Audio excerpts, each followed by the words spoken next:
Hey everybody, thank you for tuning in for another episode with the Comics Menu with me, your co-host Dell, and then I'll get Caesar on here if he's ready. Yeah, I can tell he's ready, but mute it. It's always something with this guy. Always something with this guy. Hey, you're still muted, sir. Oh, damn it. You didn't Oh, let me we talk started about off myself. strong. We can never I strong. started out strong. I had so much to say. Anyways, here I am. Let's get this going. Oh, this guy. So, without further ado, we know what's going on right now. It's New York Comic Con week. It is fucking blowing up. People are Yeah, sharing everything. Well, I'm yeah. sharing a lot of shit, right?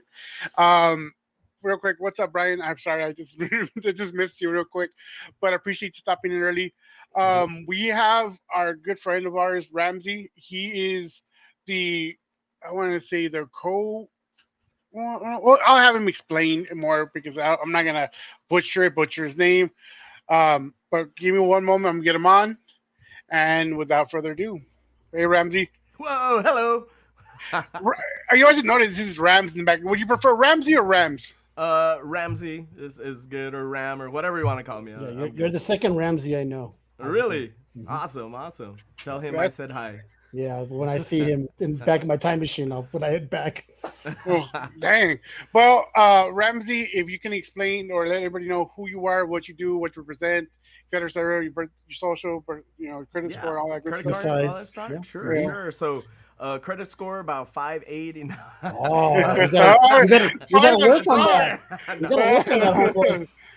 So my name's Ramsey Ramirez. I am the owner of KaBoom Comics and Collectibles and KaBoom Games, and um, I also do conventions here in the South Texas area. South Texas Comic Con, Anime Fiesta, and Ultra Gaming Expo, and on occasion, South Texas Horror Con are the conventions that I do. And what's up, David? the collector And in the house. yeah, what else do I do? I'm in a band called 40 Caliber Kiss.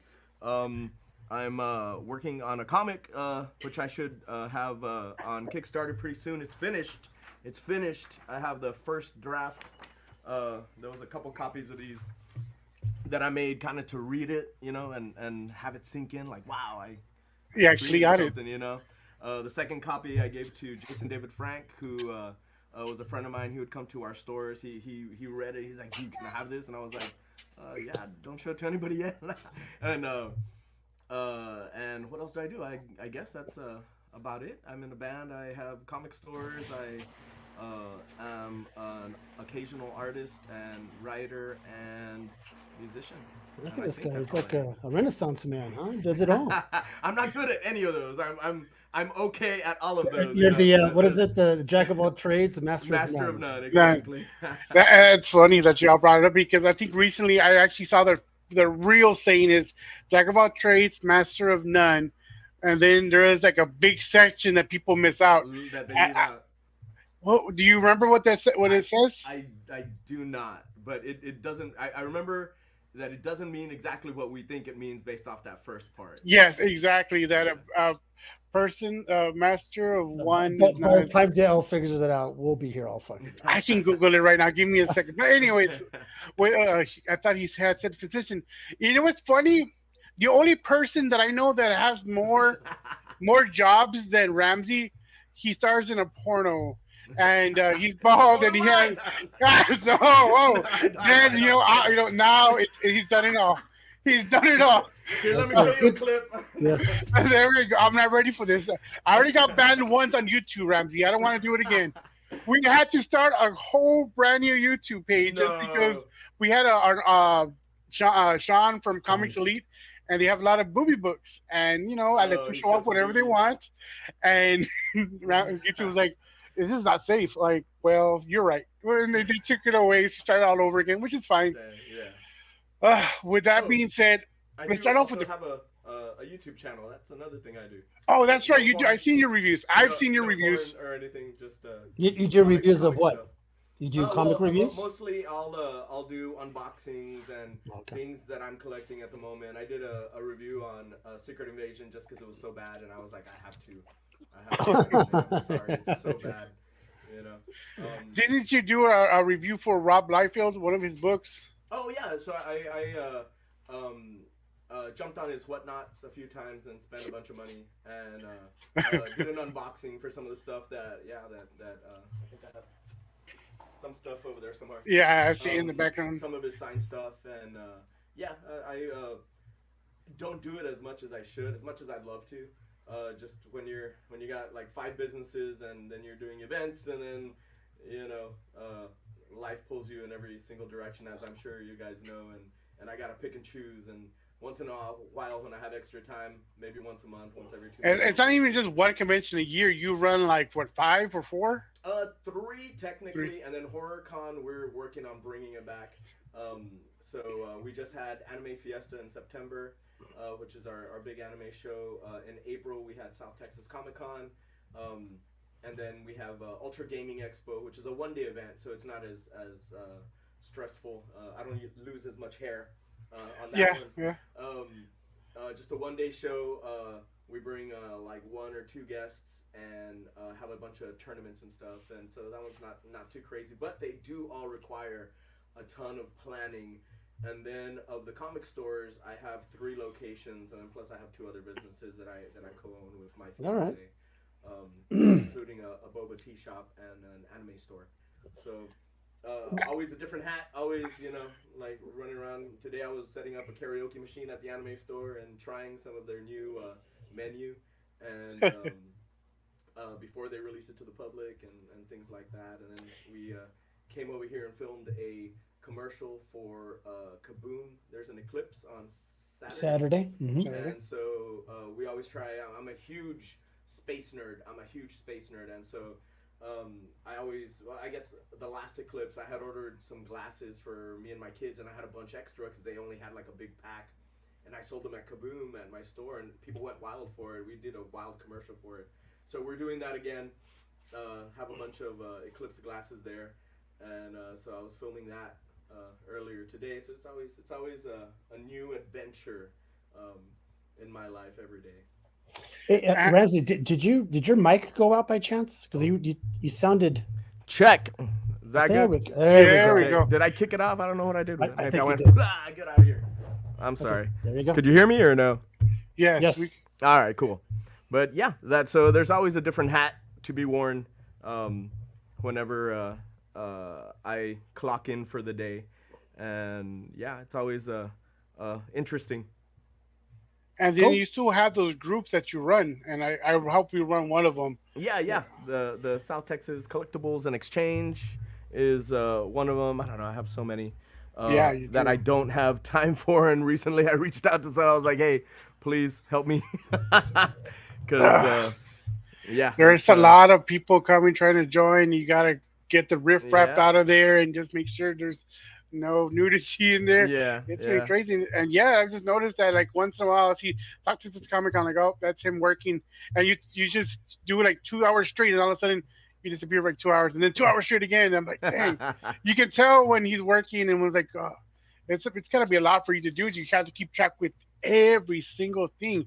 How do you do that, man? It's pretty wild. Well, one, I have a great fiance who when I took on this wild idea was right there by my side and helped figure it out. I come from an advertising and event I guess organization or event management background, but more for like concerts and stuff like that is what I did. And I guess in 2012 I decided it was in 2011 when the planning started. I wanted to do a convention, and we started with a horror con, and had her by my side, and luckily she's really good at this too. So How popular is that horror con? so HorrorCon, maybe we could never really break the 3,000 attendee range. I came from a stripper background. All right, William. Hey, don't get this YouTube canceled again. No, he's a good guy. I mean, he's a great artist too, but he has his OnlyFans set up all the time. He's always Yeah. plugging that shit in. Oh, yeah. nice. Yeah. And he's into horror. I mean, he's a horror guy himself, big time horror. So horror has a very dedicated following, but it's Mhm. not necessarily family friendly. We're like a Comic Con. Our Comic Right. Con grew from like 3,000 people to about 23,000 people now, Mhm. because that's a kind of a family endeavor, right? Right. Yeah. Horror is nichey. So and some people do bring their kids, but not a lot. There was some little kids on tricycles looking like Saw. Those little Yeah. kid zombies running around, Right. but there was always that cap. And unfortunately, we were in October, and there's a lot of competition for anything Mm. horror in October, and everybody would outbid us for celebrity guests, and Right.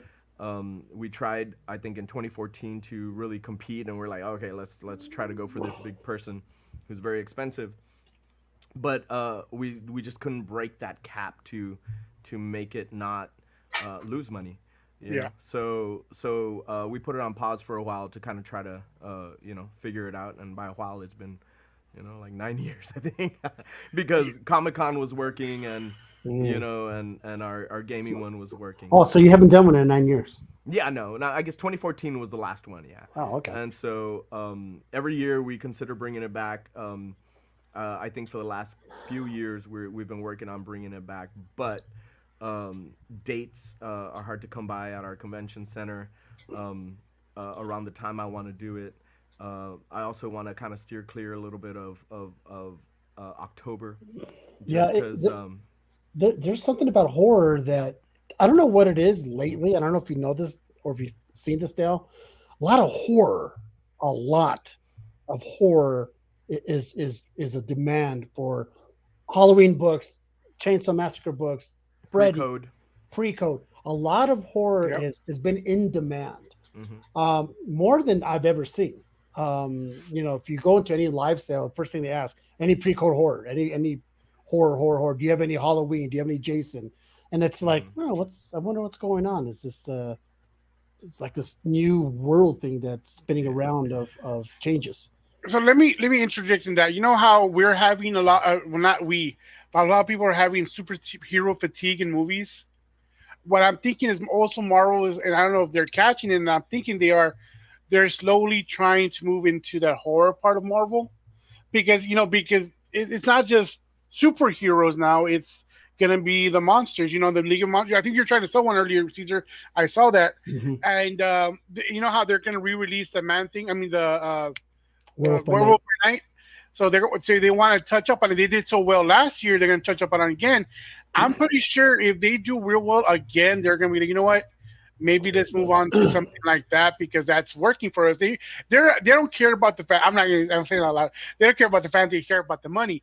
The money at the moment is to get some more horror or horror themed people. I'm sure. I know Caesar will watch. I would watch. How about you, Ram? Would you watch something like that if they do it well? I mean, not even. It doesn't have to be perfect. It just has to be well enough where, like, wow, that's pretty cool. I've never seen that before because obviously we've seen horror movies before, but action horror to where they're superhero themed, that's a little bit different.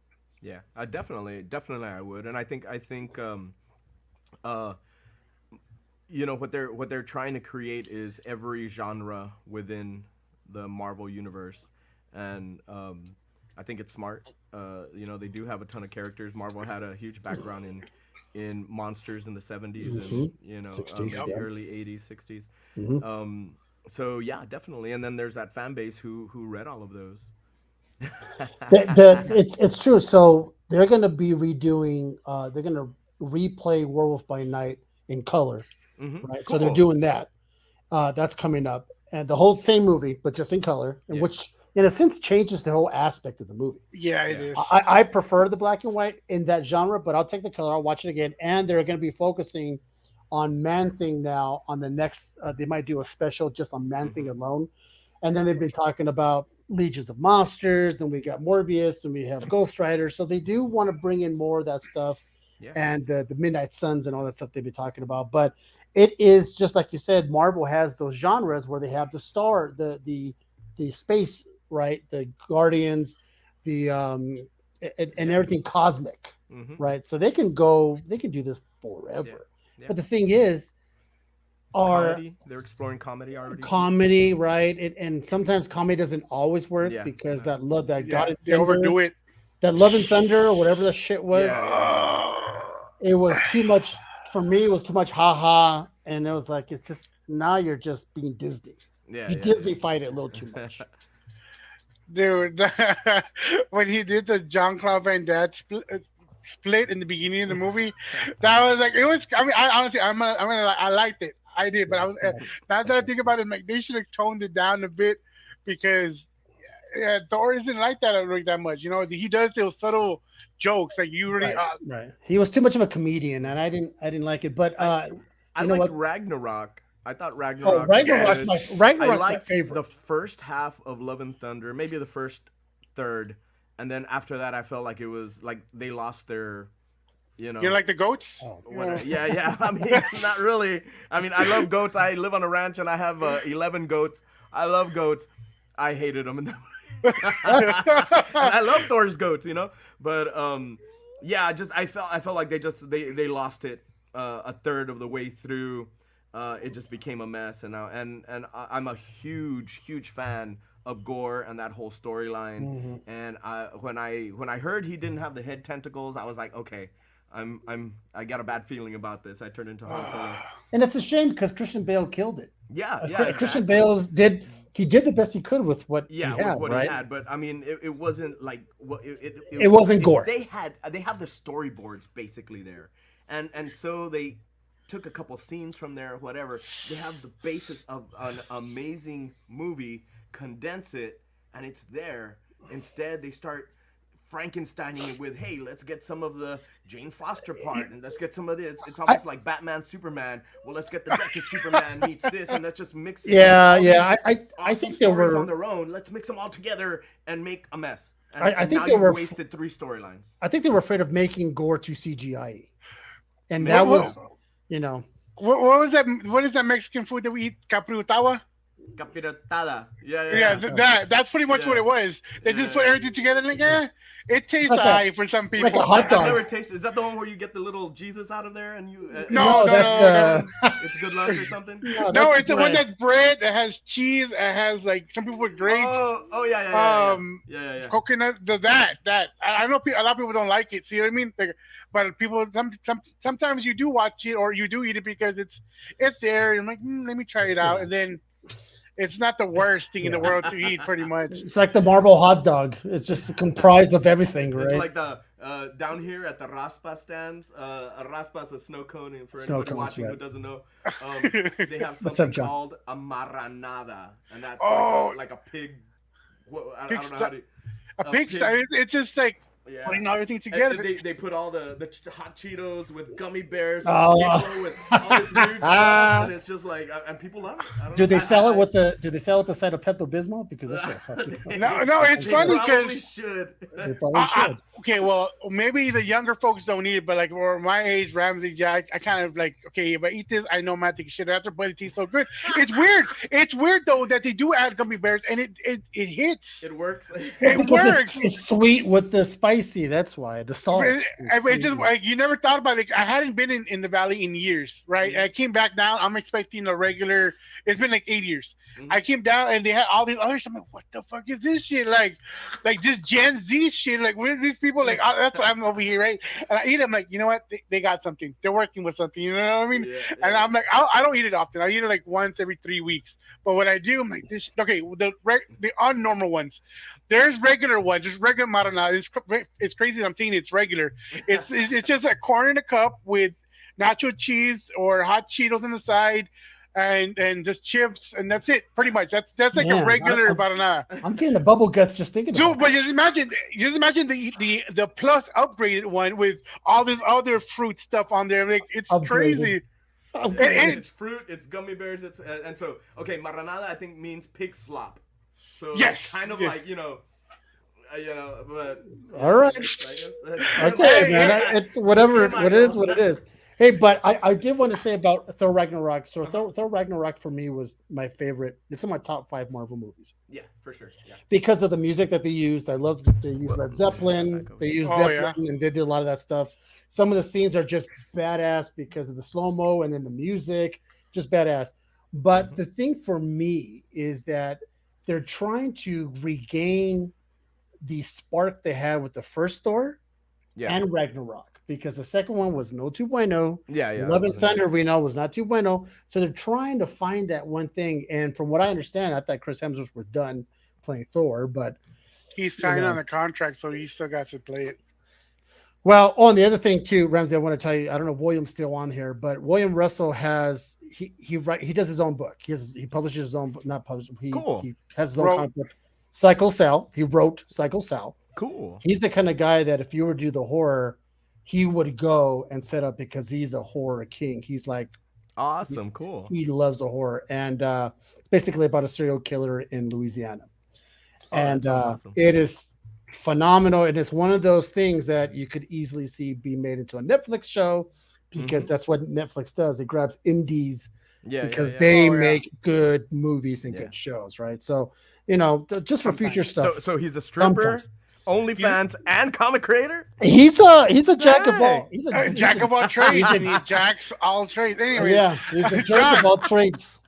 John, that is like the minimum. That's what it was 10 years ago. It was just an elote in a Oh cup yeah, with yeah. some lemon, some butter, some Yeah. mayonnaise, some chile, and that's it. But now these man, the people like who is you? Will you're a jack of all trades.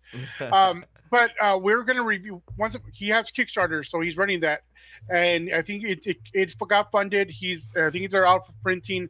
We should get our copies. We'll review them later.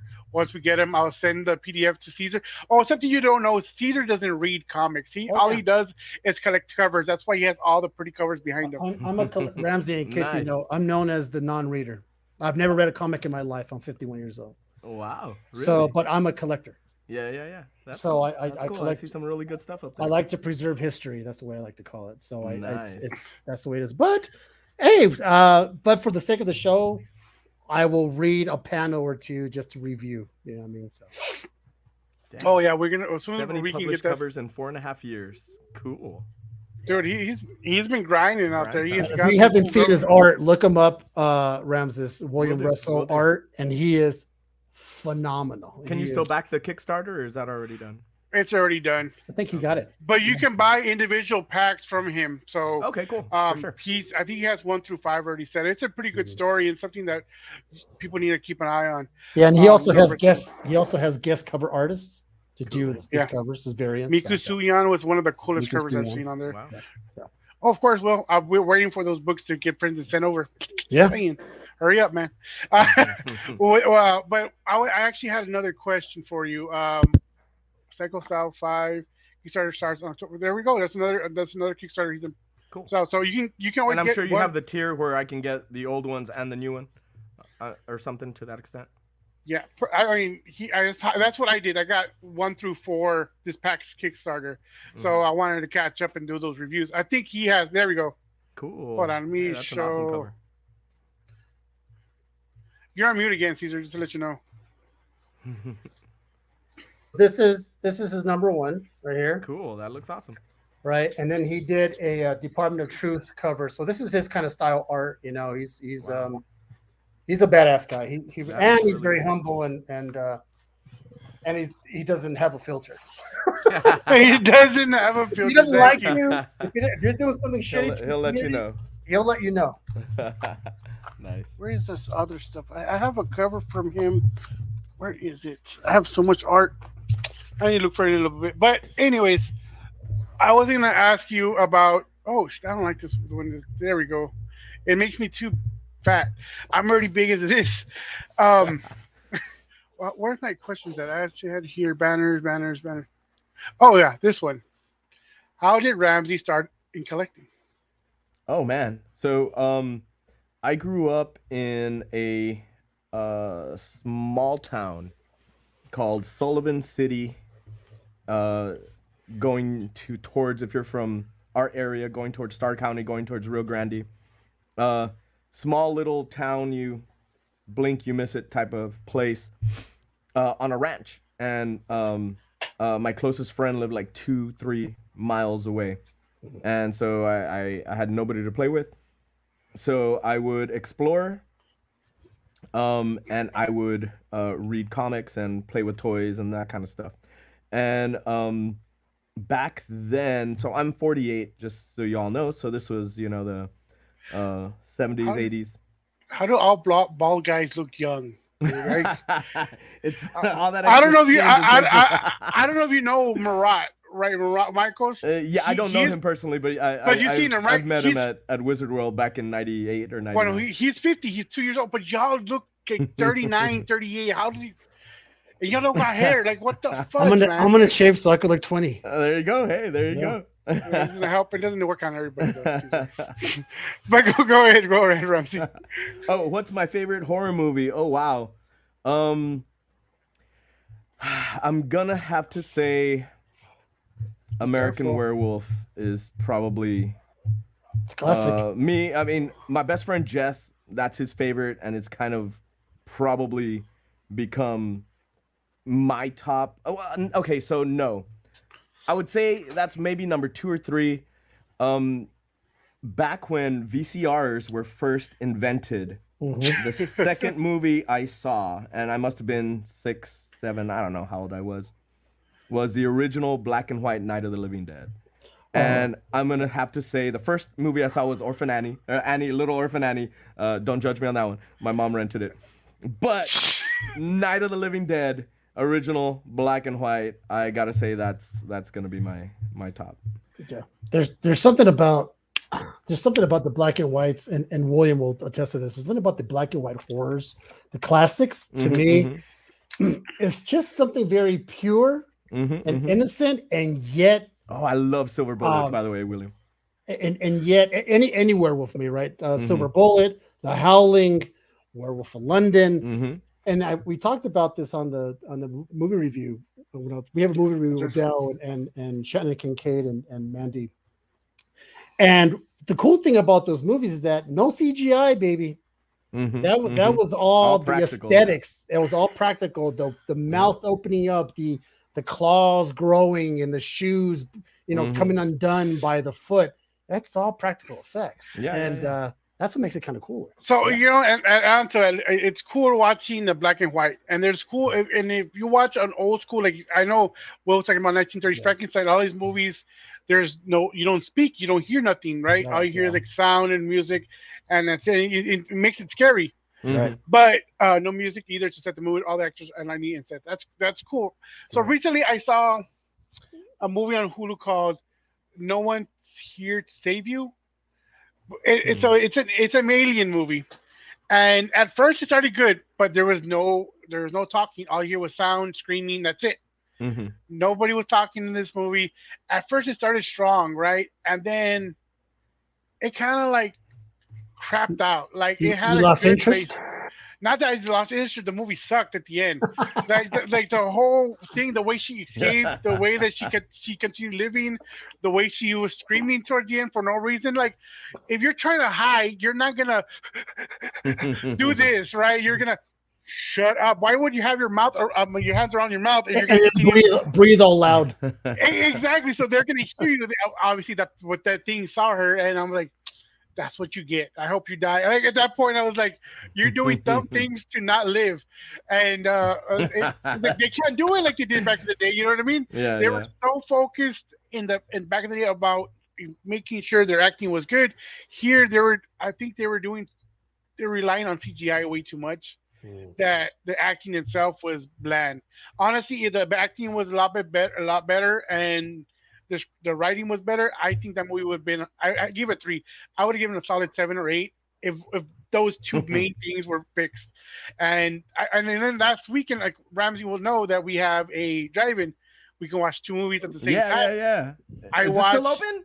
Yes. The Westmer. You haven't been there, dude. I haven't been there since I filmed a horror movie. I don't know. 8-10 years ago or something like that, and I was a zombie. It was a small part. Filmed it there, but before that, I haven't been there since The Crow. Since The Crow released, that was the last time I had been there. But it had closed down for a long time, and then I know it opened back up, and then I don't know if it closed down and opened back up again. Yeah, but I didn't. I told Dal. He's like, I'm going to the movie. I'm going to the drive-in with the family, and it's not. He goes, it's $10. I go, oh, $10 a person. He goes, no, $10 for like the whole carload. It's just like per car. It's everybody. Yeah, and bring your own food. That's crazy. Because back in my day, we had to hide in the trunk. Yeah. Since I've been here in January, December, I've been into the drive-in like 7 times. Wow. $70. That's all I wasted for 14 movies. You know what I Dang. mean? So Yeah, yeah, yeah. it's been cool. So, anyways, I saw it lives inside and the new Exorcist movie. Oh, Mm. okay. Uh huh. How was it? No, Bullshit. no, Both, crap. both of them. Both of the first one, Wait, it Dell, was good history. how old are the girls supposed to be? The two teens. They're like 15, 14, 15, 16, somewhere there. Okay, all right. Okay. But that movie had a lot of history. I liked that part of it where you explain the history of um, Indian Americans, right? Hmm. And with Exorcist, it kept talking too much. It was focused too much on the dad. I'll take you to a shut up, Brian. Yeah. It focused too much on the dad, on his beliefs, and if he didn't believe, other than like the actual good stuff that was happening, because the fundamentals was there. There's some pop up scene that oh shit came out of nowhere. That was good, but it's just like I guess we're at this point where the same thing that happened to us from the movies, like the action movies, like Iron Man number one, Avengers number one, all that stuff. We were like so excited to watch it, like oh that's cool. And now it's like, no, it's kind of bland. It's not hitting me like it would have hit me like back in the day. That's the same thing going on with these horror movies where you got like us older people that have seen so much. You gotta entertain us. Like our level isn't here anymore. It's Hmm. right Hmm. here. So you gotta hit us at this point for us to be like, all right, it's a 7 or 8. Hmm. If you don't hit us at this point, you're like you're just gonna stay at 3 or 5. Yeah. At, to me, I think I gave it a 5. The Exorcist, or 5 or 6. No, I think I gave it a 6 because it wasn't the worst. I guess because I saw the other movie beforehand, so Hmm. this one was obviously better. So Yeah, yeah. I mean, it's still for $10. It was still worth it. Instead of horror is Vampire's Assistant. You're not wrong there, but I've seen it. I enjoyed that one. I mean, it was funny. I expected funny. Like I would never call Twilight a scary movie or horror movie. That's obvious, right?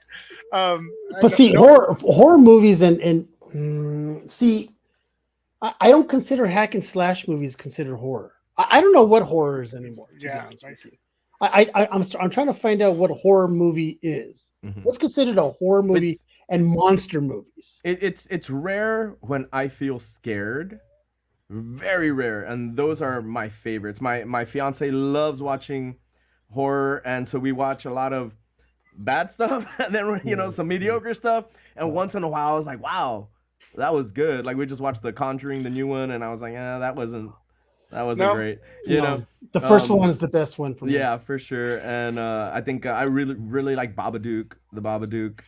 that one was obviously that But was one of the other but ones. yeah, I'm not a big fan of like Cabin in the Woods and that kind of you know Because it's more. That was more. I think we more did it. We talked campy more or campy, more of a thriller kind of movies because yeah. it's not. So what do you guys think of like The Strangers or Oh, I 13 haven't Ghosts watched was a good those. one.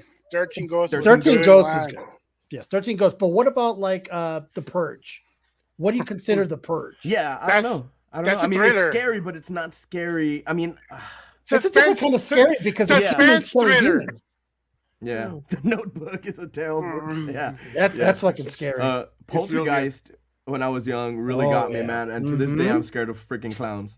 So, Oh, but Oh yeah. no, but now see, Poltergeist back in the day. when you fight You're right. 14. Yeah. That shit was scary. Hmm. Hmm. But and so was The Exorcist. But when you get older, you watch Yeah, it again. It's yeah. not as scary. I've never rewatched it, and I don't plan to because of that fucking Mm. clown, dude. Wait, was it in Poltergeist? Yeah, yeah, Well, it was in Poltergeist, right? Where well, the fucking clown. No, yeah, with the long nose. Oh, dude, Yeah. yeah. So just But and that you're like Dell. Dell doesn't like dolls. I hate dolls. Like anything small. Like I hate Leprechaun. I hate Chucky. I hate Annabelle. All of Um, those. all of those little shits that I could probably smush. I'm so scared of them, man. I think, and I was talking to my wife the other day. It's like I wish this happened now that I'm more prepared in life, where I can meet Chucky. Because at this point, I probably can outmaneuver him, beat him up. But but back then, dude, I hated him. I still kind of Mhm. do. Like my daughter received what was it? This was about 6 years ago. We were living in Del Hart in North Texas. Uh-huh. She got a one of those, not plastic dolls, one of those porcelain dolls. She received a porcelain Uh-huh. doll. As soon as I came off of work, she showed it to me. I grabbed it. I walked out of the trailer, and I launched it to the. I got her something else, but I launched that shit like there's is no No way way that's this gonna be in the house. exactly, especially because I'm living in a trailer. A trailer is small at the time. I'm Mm-hmm. like I'm gonna see it at all times. I'm not gonna be able to avoid it. Fuck Mm-hmm. this, it's gone.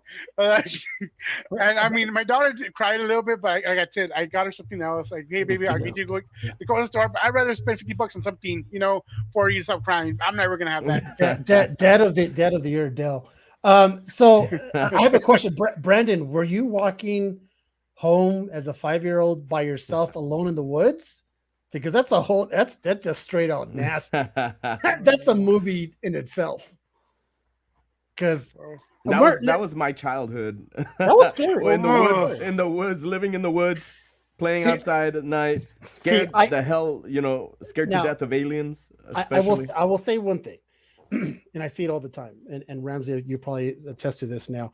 I could never be able to live in a place where my backyard is nothing but forest.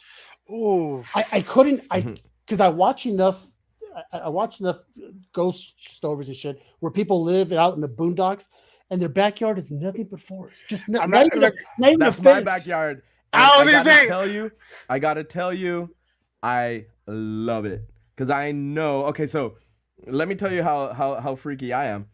So at night, we don't have a Freeze. big light outside. It's Uh-huh. pitch fucking black. If somebody's hiding over there, they're not gonna see me either. That's my thought. But I tell you, being outside in the woods at night See you is totally serene. And we had a thing happen one time, and obviously it has some of its downsides. I collect comics and stuff, but I also collect animals. in this case, goats, right? It started with a couple goats, and then they made more, and then they offered me more, and I had a ton of goats, right? Well, this was probably about 6 or 7 years ago. Um, we woke up one morning, and all the goats were dead, What? and What? and Chupacabra. they were all mutilated. And it sucked because they were literally my pets. I love these goats. Like, Mexicans love to eat baby goat. I don't eat baby goat. I fucking love these goats. They were my babies. And they were all dead. And they were all their genitals were should I be saying, am I gonna get No, your no, no, No, no, you're your fine. You're YouTube fine. canceled? You're fine. No, you're As fine. long as they can't visually see nothing, you're good. They're you good. know and so all their like genitals and all like the ears and everything, like razor sharp precision sliced off. You mean like what happens to cattle? Maybe I've never studied cattle mutilations or anything like that, but the craziest thing was no tracks. Like, we're like, what did this, because I've had dogs and coyotes attack our goats, and one of them, his name was Gototron. And Gototron? Gototron, and he was a survivor. He got attacked by coyotes, and they grabbed him from the ears, and they were like pulling him, and the ears were shreds. They were like Oh, looked like like Fingers. Arby's. like pom pom things, Right. you know what I Oh, mean? shredded. Like Oh, strips, So I was like, well, a coyote wouldn't do this. So I thought it had to be people, It's a right? cartel. So I went out there for about a week with my guns, and I sat out there in the dark Just wait to and see if it comes back. and Right? to see who the fuck was gonna show up, and what was happening, and nothing showed up. But So no prints. no prints, no, it's real weird. And but sitting outside in the dark when that happened made me like not really fear like the dark out there. It's really, if somebody's out there, they probably need to be scarier of me than I need to be of them. Like, I grew up in the woods. I grew up, from 3 on, living in the woods, outside in the dark, all that kind of stuff. The only thing that did scare the hell out of me, other than clowns, was aliens. I was real scared of aliens because how do you fight that? But it's funny that you bring that up though. We're from a big thing in the past was the chupacabra. Yeah, That yeah, never yeah. that never crossed your mind because they're I mean, supposed. No, So they wouldn't mutilate. They would just so puncture. yeah. So okay, I also, so my background is also publishing. I used to do magazines here in the valley. I worked for a magazine called RGV Magazine for several years. Then I went off on my own with my buddy, and we started a magazine called Weird Magazine. Basically, I would do the arts and entertainment, and he would do aliens and paranormal, and we kind of just smashed them together Mhm. for a couple years before I went off on my own and decided that he was making me very paranoid. And so, and because originally I was gonna start my own music and arts magazine, it ended up being called Magazine X, and but when I met him, he's like, "Hey, just join up with me. Let's do it together." Blah blah blah. He's a salesman. I was a, you know, advertising and graphic designer guy. So I was like, if I don't have to sell ads, go for it. I'll build it, you know. And so we had that kind of thing, and we did a lot of stories, and I didn't believe 99% of the Hmm. stories, including the chupacabra ones. Okay. Um, it's like Bigfoot. Like I live in the woods, and I don't see too crazy stuff. You know, too much crazy stuff. Um, Ghosts. I've had some weird things happen, but um, chupacabra. I don't think so. But when we called the cops to report it, the sheriff unit, Univision, I Mm. guess has like a scanner or something, Oh, and they cut the and story. they showed up on our ranch. They're like, we want to talk to somebody, you know. And so my dad talked to them, and they're like, "La chupacabra strikes," you know, you know, because Mexican TV, they gotta, you know. So they're like, "La chupacabra," you know, and all this stuff. But I think it was people. I think uh, in Just our just to woods, fuck with you, or I no, in mean, our woods, is near um a lot of farm land, and a lot of people cross over to work. Obviously, the Yeah. farms, the fields and stuff, and pick the fields and stuff like that. And we have found evidence of them kind of living on one of the far woods mm. acreages that we have. So I suspect maybe some kind of like Santeria rituals or something like Oh, that that's they were doing. anything about that. You Wouldn't know, you hear, Ramsey? You wouldn't hear like the goats goading we or didn't hear whatever they. nothing, nothing. And That's the weird. thing is, a few of them survived, and we went out looking for them, and we couldn't find them. But later that night, once they heard my voice, they came out, and it was like three of them survived. Out of at that point, we probably had like 12 Wow, or that's weird, man. The goat's 15, something coding. like that. The goats, were they goading? Yeah, I don't know what they call neighing, or I don't know what Yeah, they. yeah. I don't know what it's called in goat, but And go there. but yeah. That's And funny. so anyway, but I don't know how I got into that tangent. But oh, just talking about the woods, it's actually uh not really scary. You'd be surprised how few axe murderers are in there, how few Yeah, monsters. They I never find guess. Bigfoot. They're never gonna find Bigfoot. so, so Ram, I'm have sorry, you? they're not. I love cryptids. I love all that stuff. But they're always gonna be searching for Bigfoot, and they're always gonna be at the end of the show like, man, but did you hear it? I heard him. I heard something. Oh yeah, I mean, I But used to watch that a you know, lot.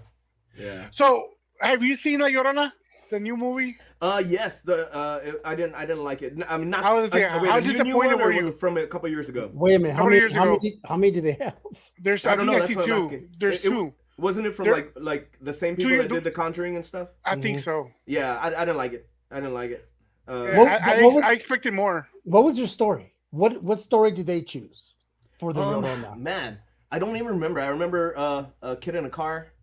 Um, But was it the Police drowning? car. Was it the drowning of the Uh, children? yeah, definitely the typical They one. took But I they remember took the not lore, being right? not being impressed. Okay, but they did take the Llorona Yeah, lore but they also. demotorized it pretty much, and when you do that, you take all these aspects because if they had done it like old school in Mexico, where like the original, like at least do it from like the original part, I think it would have been a real good story at least, even if you didn't get scared. Like, oh yeah, it brings you nostalgia. Right here, you're expecting at least a scare factor. There was no real Well, scare I'll tell you factor. It was what, kind of bland. Maybe my they mom didn't scared the shit out of understand. me.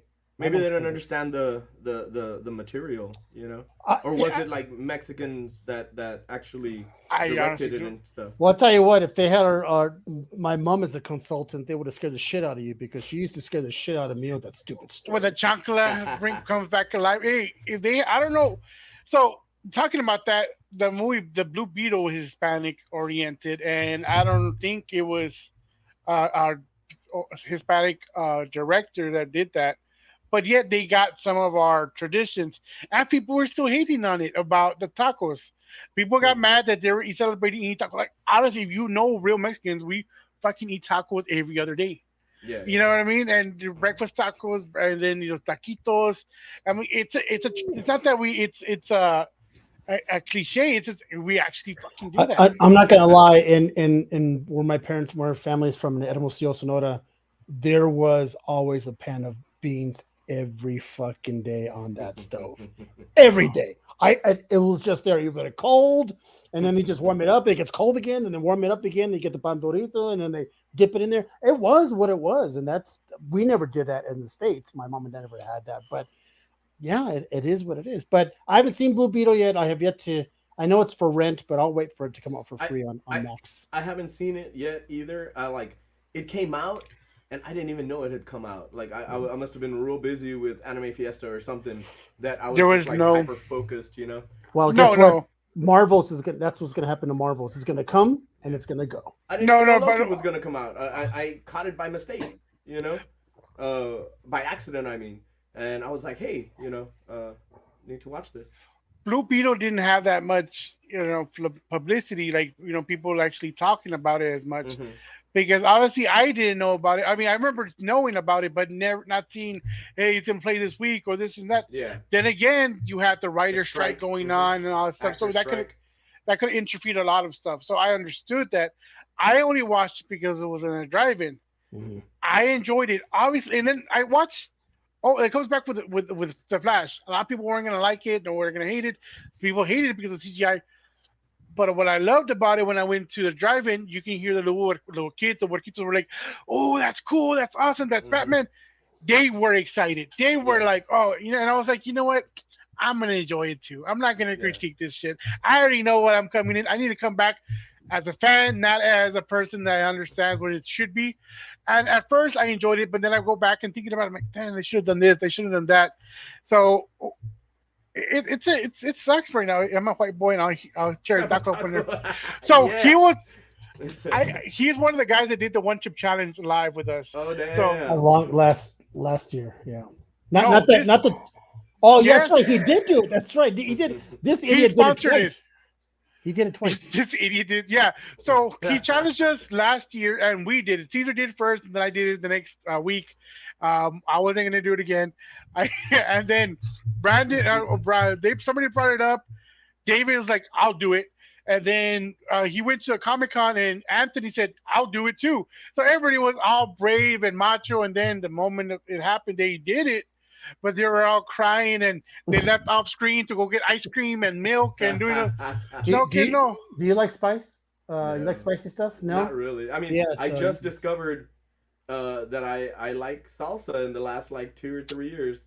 I'm a real picky eater, and yeah, literally, because my fiance was like, "Come on, like try it," and we there's a restaurant back here, plug not sponsored, Republic of the Rio Grande, I and seen that one. they have this appetizer called ribeye chicharrones, and basically they take chunks of ribeye and they deep fry them, yeah, that's what and I'm they put talking about. like avocado and all that stuff. I only started eating avocado. I'm a terrible Mexican apparently. Thanks, Jesus. John. No, Um, I'm with you on that. Actually, I'm with you with that just one. started eating avocado about a year ago, and and I had a different reason why I never ate it because it was green. But um, I ate it at that place, and a little bit of salsa and some salt and lime and stuff, and I was like, hey, I could do this. And anyway, so I just Him, started Yeah, practicing yeah. this. This guy right here. Yeah, I'm this sorry, guy. Jonathan. No, I'm we'll put sorry. it. Don't put it We're us. we're not the no sabo kids. You know what I mean? You know what I'm saying? But I Hey, tell you what, Rams. If you would have had that one chip that me and Dell had, Oh, I know. I can imagine. there is no I flavor. buy it every year because I'm always we so in Fort Cal, um we would do something with our ex guitarist called Sam Tries, and we made him do the Death Nut challenge, and then we were gonna make him do the The one chip. hockey one chip, and so every year I buy it, and I'm like I'm gonna make somebody in my band do it, and then the year goes by and the next one's released, and I'm like and they're just like piling up. So I have them, and I've been tempted to do it. Well, good, because like, they pulled or them. anything, but I think honestly, I think I would die. No, No, I you- think you- I would die. No, I think I'd have a you- heart attack. I'd turn red and Well, that you snot would. and, Yes, know. that you would. For And sure. yes. All you of would that. have runs for a whole week. Your stomach would. Doesn't sound fun Your at all. stomach would. Doesn't sound worth it. It would turn in. Your stomach would turn inside out, meaning that the outsides would be in and the insides would be. You know what I'm saying? Because we did it, and shout out to Brandon who did it twice, not consecutive, but You're wild, Brandon. and they pulled the chips from the stores, so because of a death, yeah. Yes. You see, So- that would have been me.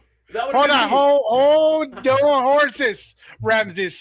So what had happened was first, it's not He for ate like children. 10 of them or something. He ate a lot of them, a lot of pieces. It was more than just one, and he was 16 at the time only. So it's like a lot of things came into hand, and then the autopsy I don't still mean has to not laugh at the shown. guy's death, but The autopsy still has not shown that was the reason why he died. And dang. then they said his stomach was hurting. Instead of going to the hospital, he went home. You know what I mean? Yeah. So it's like not that. I mean, but how do you know how much your stomach's supposed to hurt when that shit happens? You know. Well, listen, I say it What here happened that was- when I fucking had it, I saw my dead ancestors. You know what I'm saying? Like they were sitting right in front of me, going, "You're They're an like, idiot." welcome. No, they Well, were, okay. no, they were more like the you're music. a fucking moron. That's what they were saying. He was crossing over like Coco was. And, they were like, oh, Yeah, seeing I his was people. I was crossing. It was all skeletons Oh, in my man. room, right? But no joke. Yeah, but good luck. If you ever decide to do it, do it for the viewers. That's what we did it for. We did it for the Oh, viewers. gosh. Themselves. Oh, And I God. will Hey, say bro. that day when we did it, our comment section, we had everybody. It was wild. I bet. all the artists of artists were on there giving us advice. I know Ryan, Kincaid, Aaron Barley, and Aaron Martin Bartley, Zavala. Zavala was there. David. Drink some piss. Dang. You better do this. Drink some monkey piss. That works. It was just ridiculous. Wow. But it's fun, man. It's Well, fun. I mean, I was don't it know. fun? Maybe one of these days I'll get No. brave enough. But I have It a was not feeling. fun.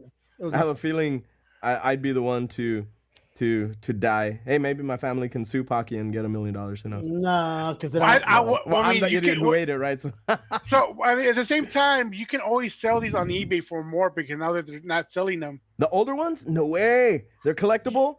now because Man. they can't hold. I would wait another couple of years though. Uh-huh, I would wait a couple of years. You know how some people are selling those the whatever sauce from Oh, McDonald's. the Rick and Morty ones, the Szechuan. Yes, the Szechuan. Yeah, So yeah. they're selling them for like $150 on Yeah. eBay and so I would hold those for like another 3 years, and then you know what? I got all your needs. Am I liable? If I There's sell no it to waiver. them and then they die because it was spoiled or Well, some shit, I like a tell you what. botulism or something. Yeah, I there would- is a waiver. Okay. I would CGC it.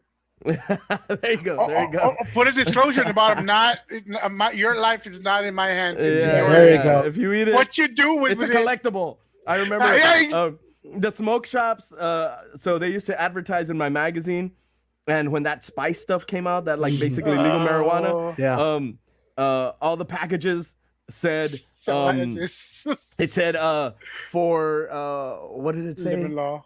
I don't know. It said like do not smoke or you will die or something for potpourri purposes only or some shit like that. I don't know what it was, but Right. everyone was smoking on it though. Of course. And eating someone else's face. Right. Yeah. I was, you know, it was a time of my life. I tried it once, never again. Never again. I just, it Oh, was really? like, You did that? yeah, really? because it was at a time where I was buying regular weed, you It was know, it was legal. just regular weed. And I was chilling and whatever, and we didn't have any. This person had something. All right, let's try it out. I don't remember that night. I have recordings of it, and I don't remember the night. Um, Wild. I don't want to get arrested today. So let's talk about our next subject. Uh, so Loki season one. I Mm-hmm. mean, season two, episode one was the second biggest viewing since The Mandalorian. Cool. Awesome. I didn't know that. Awesome. I just found that out, which is good because I enjoyed the first episode. I Yeah. know you've seen it. I'm not gonna touch too much on that because Caesar hasn't seen it, Okay. and I don't want to ruin it for him. But from episode one, what was your take on it, Ramsey? What did you think of it? Did you like it? Did you enjoy it? Are you expecting great things, or are Um. you waiting for something? So I'm always cautious optimism. I would call it. I liked the first episode. But I also really liked the first, I guess, Loki series up until like about halfway. They lost me, and I'm like, what is with this filler bullshit? Like, what is it with these Oh yeah, things? Like, it seems like too, like, oh, he had to be here to do this, to do this, to do this, like almost like chasing like a MacGuffin, like I guess Ray having to find the dagger and having to be in the right place to hold the dagger to be able to get to the, got you, um got you. I just felt and I felt this with almost all the Disney Plus stuff except the first Mandalorian. And the second one was pretty good too. WandaVision I dug. It was a little slower for me, but I liked it.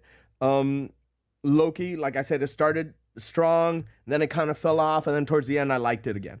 Um, then the rest have been hit or miss. I actually liked Miss Marvel, um, and I like that girl as Miss Marvel. I think she's amazing. But I just feel like, um, and I don't want to shit on anybody, but the planning, the writing of it has no flow, and I think I've read that it's because they're trying to take a film approach to TV, and that just doesn't work. But I Mhm. feel like whoever they have, and it seems to be Lucasfilm too. I love Star Wars. Grew up on Star Wars. Have scars because of Star Wars because I thought I was a Jedi. Um, but the okay, so let's take Ahsoka for example. Oh, just end it. That whole eight, I Yep. guess, 8. Episode. episodes. Was it eight? Yeah.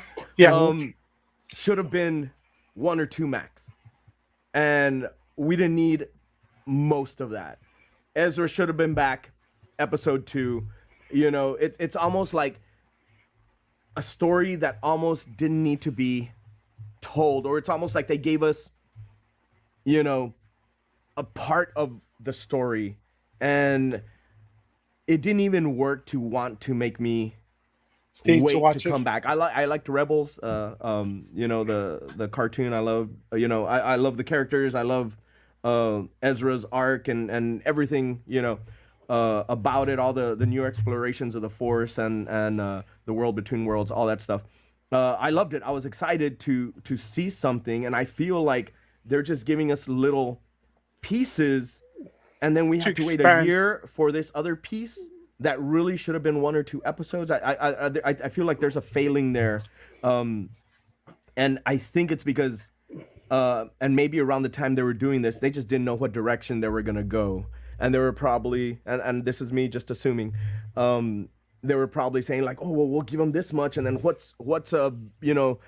Balin gonna do when he's? Oh, have y'all watched it? Am I spoiling stuff? Yes. No, No, no, you're no. good. We caught up. Okay, All good. okay. Sorry, anybody, if I'm spoiling it, but we'll have him end on the statue, and he's, looking out to something. Like, what kind of storytelling is that? Like, oh, building up to something and then not giving it to us is And really a they're not. failing. And they can't give it to us now. And I- and another issue, yeah, and they could have given it to us, and they could have probably done more with that budget than what they did. I feel like it was maybe either lazy or not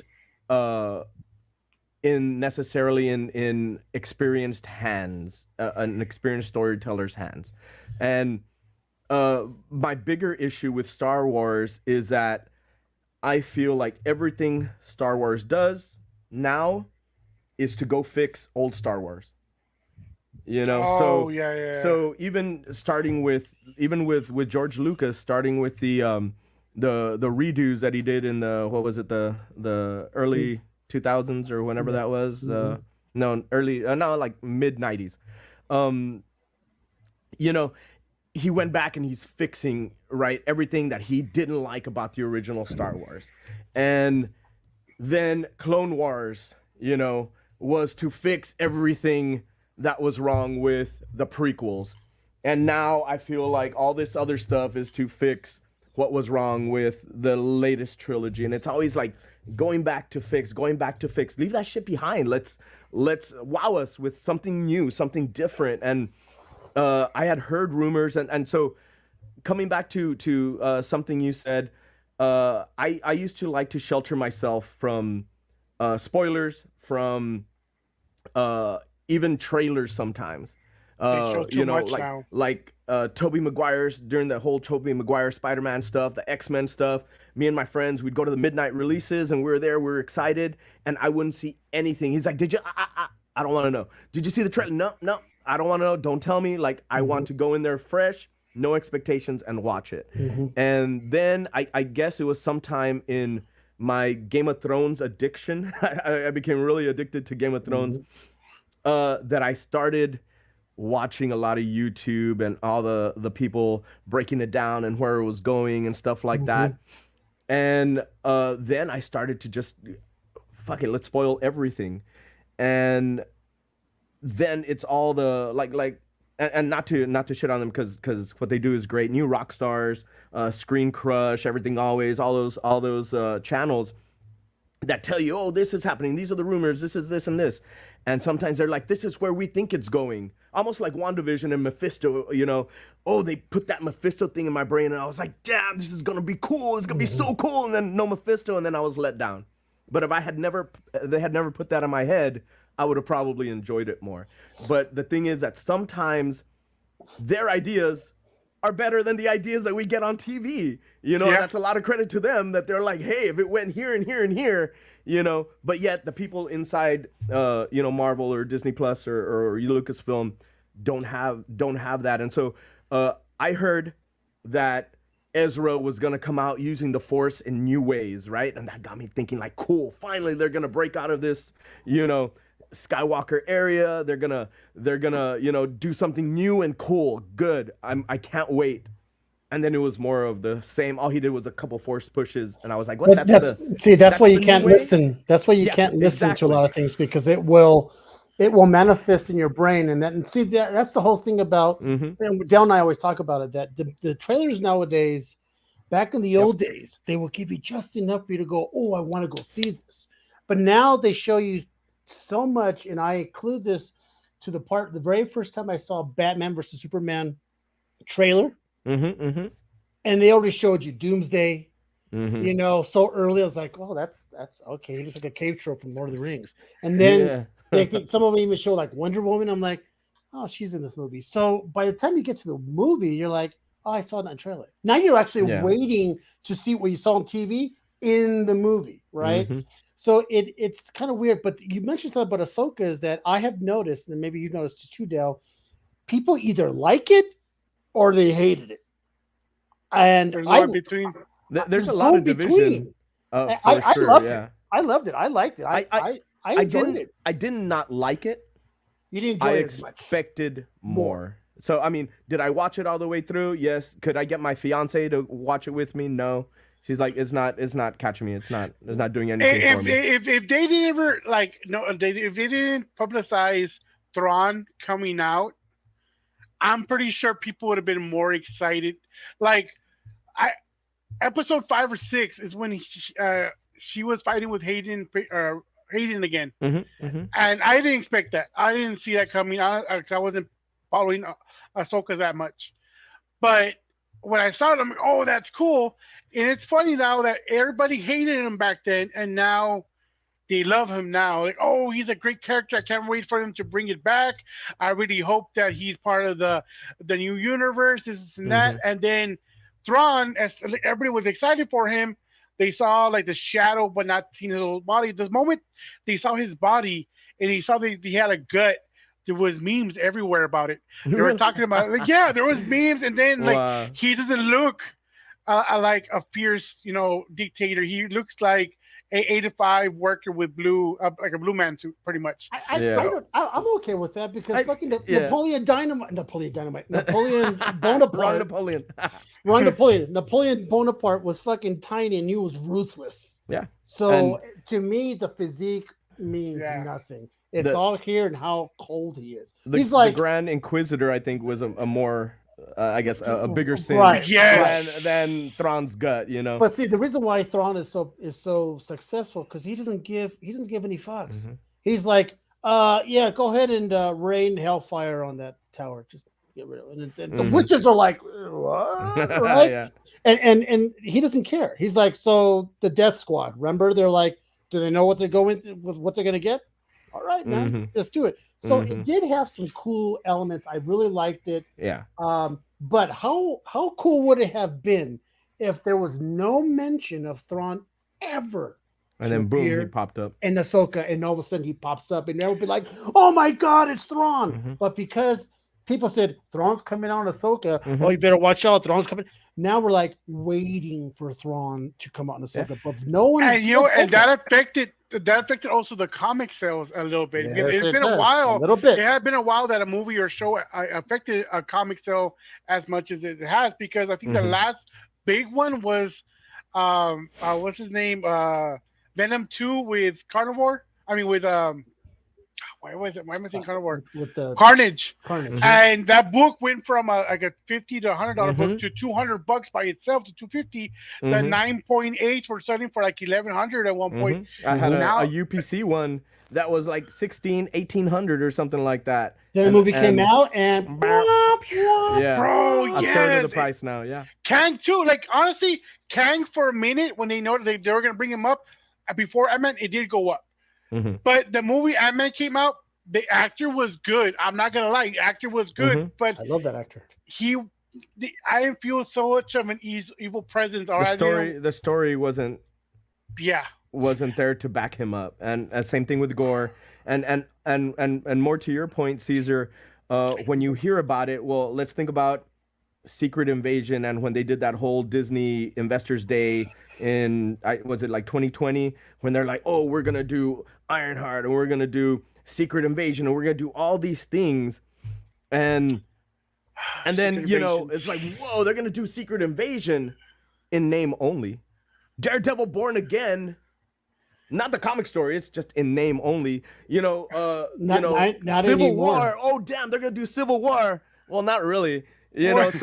So I've learned to kind of taper my Take with a grain expectations. of But salt. I do expect them to be able to tell a better story than us, people who aren't necessarily working there can tell, and I don't think that that's what we're getting overall story. It's the writers know? though, because they're not getting writers that know the original content. Yeah. They read to learn about it, but there's a big Yeah. difference from growing up and knowing the content and reading this series and that series and that series Yeah. from just reading technically that would be me, where I'm going back and reading it barely and understanding it. Yeah. To like somebody like you, or I don't know about Caesar, but you, Ramsey, and some people we have in the comment section that have grown up on that stuff and they know what they're talking about pretty much. Yeah. And yeah, Secret Invasion sucked. The, It did. the, Yeah, the it movie, was bad. the movie industry have to go back to bring it back to trailers for what Yes. they were, and that's like a minute of little things in there that make you want to go and go to the movies. Now, if you go on YouTube and look at the official trailer, it's a 2-minute and 20-second trailer. Yeah. You're basically showing me 2 minutes and 20 seconds of a movie, or before we would get, if you go back and you go on YouTube and put in trailer for Cujo. Mm-hmm. Yeah. 30 seconds, Right? right? 30 seconds, it was fucking dog in a car and a woman screaming and Cujo, and it's like, yeah. and it's like, oh, what the fuck was that? Right? I gotta go watch that. But now, if they were to do a trailer for Cujo, they would see him getting bit. They would show him with the frothing. They would show the people going to the house, groceries. Then they'll show another 1 minute the dog crashing himself in the car, and you're going, I saw the whole movie. Yeah. You know, And and you can't do that anymore. and so I don't know if they're picking the proper creative teams for these things, and I understand that a lot of the really creative people, and that sounds bad. I don't necessarily mean it that way, but the really visionary voices maybe don't want to do the Kevin Feige thing where he has total control and he already has the fight scenes planned and they have to bow to whatever it is that they're doing, you know? So maybe they're getting new people who really don't understand it. That's kind of how I feel. So they just announced that they fired the Deadpool, I mean, not the Deadpool, the Daredevil Daredevil people. Yes. people, right? Yep. If anybody doesn't know, yeah, they fired the directors or the creative team behind Daredevil during the strike. Kevin Feige looked at it, thought it was going to be terrible, and said, "No, we got to start again." And they already had great. they already had a couple seasons in the can. So and then they just they had about half of them, I think, filmed, and but and I they respect weren't that digging though. it. Yes, I do. I do. I would respect, and that's what they did with the Batman, the Batgirl movie. Remember, they made it. They It got was rid of it. Yeah, completed. they got rid of it. They're like, this sucks. Let's They not chucked it. even release it. I would rather want quantity over. I'm sorry, quality over quantity for sure. I would rather wait a couple of years for a fucking badass Daredevil movie or show than for you to just spit it out for And it's us crap. to be on a podcast and go, boy, that sucked, man. And then they don't want to hear that. As many people don't think that the studios don't listen to the commoners like ourselves on tiny little podcasts. They do. Believe it or not, shit like this gets word of mouth and it gets back to them going, you know that everyone's shitting on our movie, right? Yeah. You know, and there's something we got to do differently. So I'm okay with it going, this Batgirl movie blows. It's $90 million. Who cares? I don't want to see it. And you know it's going to come out in about 6 years, right? It's going to come out, and it's going to be some big movie. And what baffles me, and I'm like, that's a good thing, definitely, right? That they're kind of reevaluating. I'm sure Kevin Feige knows that all this shit has sucked and it hasn't been what it could have been. Sure. And I'm sure COVID had some shit to do with that. And, then the writer's strike, I'm sure it's like, then the whole, Jonathan Majors controversy, girlfriend beating thing, it's like something happening every time. He must be like, God damn it. Like, give me a break. Right. I like Jonathan Majors. I love that guy. Yeah. He's great. He's apparently great. Innocent. That's what it looks like. But, okay. So what did we like? We loved, the first season of Daredevil on Netflix. Yeah. First Punisher. So how hard would it be to make some kind of arrangements, get that damn team back together? Well. And let's go. And, versus, hey, let's get some people who, I don't know, unknown people or just, and maybe Kevin Feige, if he's willing to put out, and he did put all that subpar stuff out, they should be willing to make some concessions with some of the more visionary people to allow them to do their thing, And like, for instance, the Netflix directors, like that first season, wow, it was amazing. And yes, money. Yes, David says money is why, but how much money did they lose on Secret Invasion? So maybe now they'll learn that lesson. Because they dropped a shit. Yeah, $200 million on that. Yeah. And for that, so Kevin Feige, just like the rest of us, he looked at it. But I said, either he said, go with it. Yeah. Well, or he looked at it and goes, maybe it wasn't as good as I thought it was. Well, I think in the beginning, so one of my videos that I did on my podcast, I was breaking it down from the first, one of the few interviews that he did or first interviews that he did about it. And I don't know if it was with Collider or who it was, but he went on there and they're like Secret Invasion, like, how are you going to do that for TV? That's a huge storyline. Like, that's amazing, right? It is. And then he's like, well, we're kind of interested in the spy aspect of it. And he kind of made like he made that face like they're making me do it, And anyway, it's crazy that and so that's something that I've always not liked about Marvel is that they take these and obviously I'm a comic reader. I'm probably the minority of the people that are watching these movies, but they take what is like a legendary story and instead of showing that to the people that haven't read the comic and showing them how good that story was, they adapt it, they cut it down, they chop it up and give them like a not even sometimes anything recognizable. And yes, we can always go, and this is everybody's go-to is well, you can always go read the comic. It's always there. Yes, yes, but they have something there to work off of. Like, come on, it's there. It's storyboarded for you, frame by frame. And if you want to add some twists or little things to like surprise us people who already know what's going to happen, great. But all they want is the shock value of the names. And until there's no more of those names, like I said, Secret Invasion, Civil War was nothing. It wasn't even close to what Civil War in the comics was. Nowhere near, except that Iron Man and Werewolves fought. They can't. Yeah, can't do because that. they should never have tried it to begin with, because they know they didn't have certain characters they couldn't bring on, and they nerfed the Hulk right so bad that it was like it's not the Hulk. Yeah, they had to get rid of him. But I liked Civil War. Civil War is one of my favorites as well, though. But the way I see it is I thought it was okay, but I went in there expecting the comic. But see, this is the same thing too, Ramsey. That's the hard part, for me to be able to separate that aspect of it. If that's probably one of the best storylines they've ever put out, that they would use just the name. I guess for $1 billion, but this is why I would too. But this is why I say that they'll never do the Midnight Suns, because it's too complicated to bring all those characters into one movie. Mm-hmm. If they do it the Marvel way, they'll rush it in 2 years and it'll be shit. You would have to, like they did with the Avengers, right? They built it up within years, and then boom, they brought in the Avengers. If they can't do that with Midnight Suns, that movie will never be existed in my lifetime. If they took all this budget that they're dumping on shows that are mediocre and did the same thing, on the street level heroes on Disney Plus and built it up over years. How many years have they been giving us Disney Plus stuff? 3? They could have maybe done it by now. It's just I just feel like there's a lot of missed opportunities, but they also have this big corporate giant that's like breathing down their throat, wanting money. And I'm glad when David brought this up. They said they need to get fans previewing what they're doing.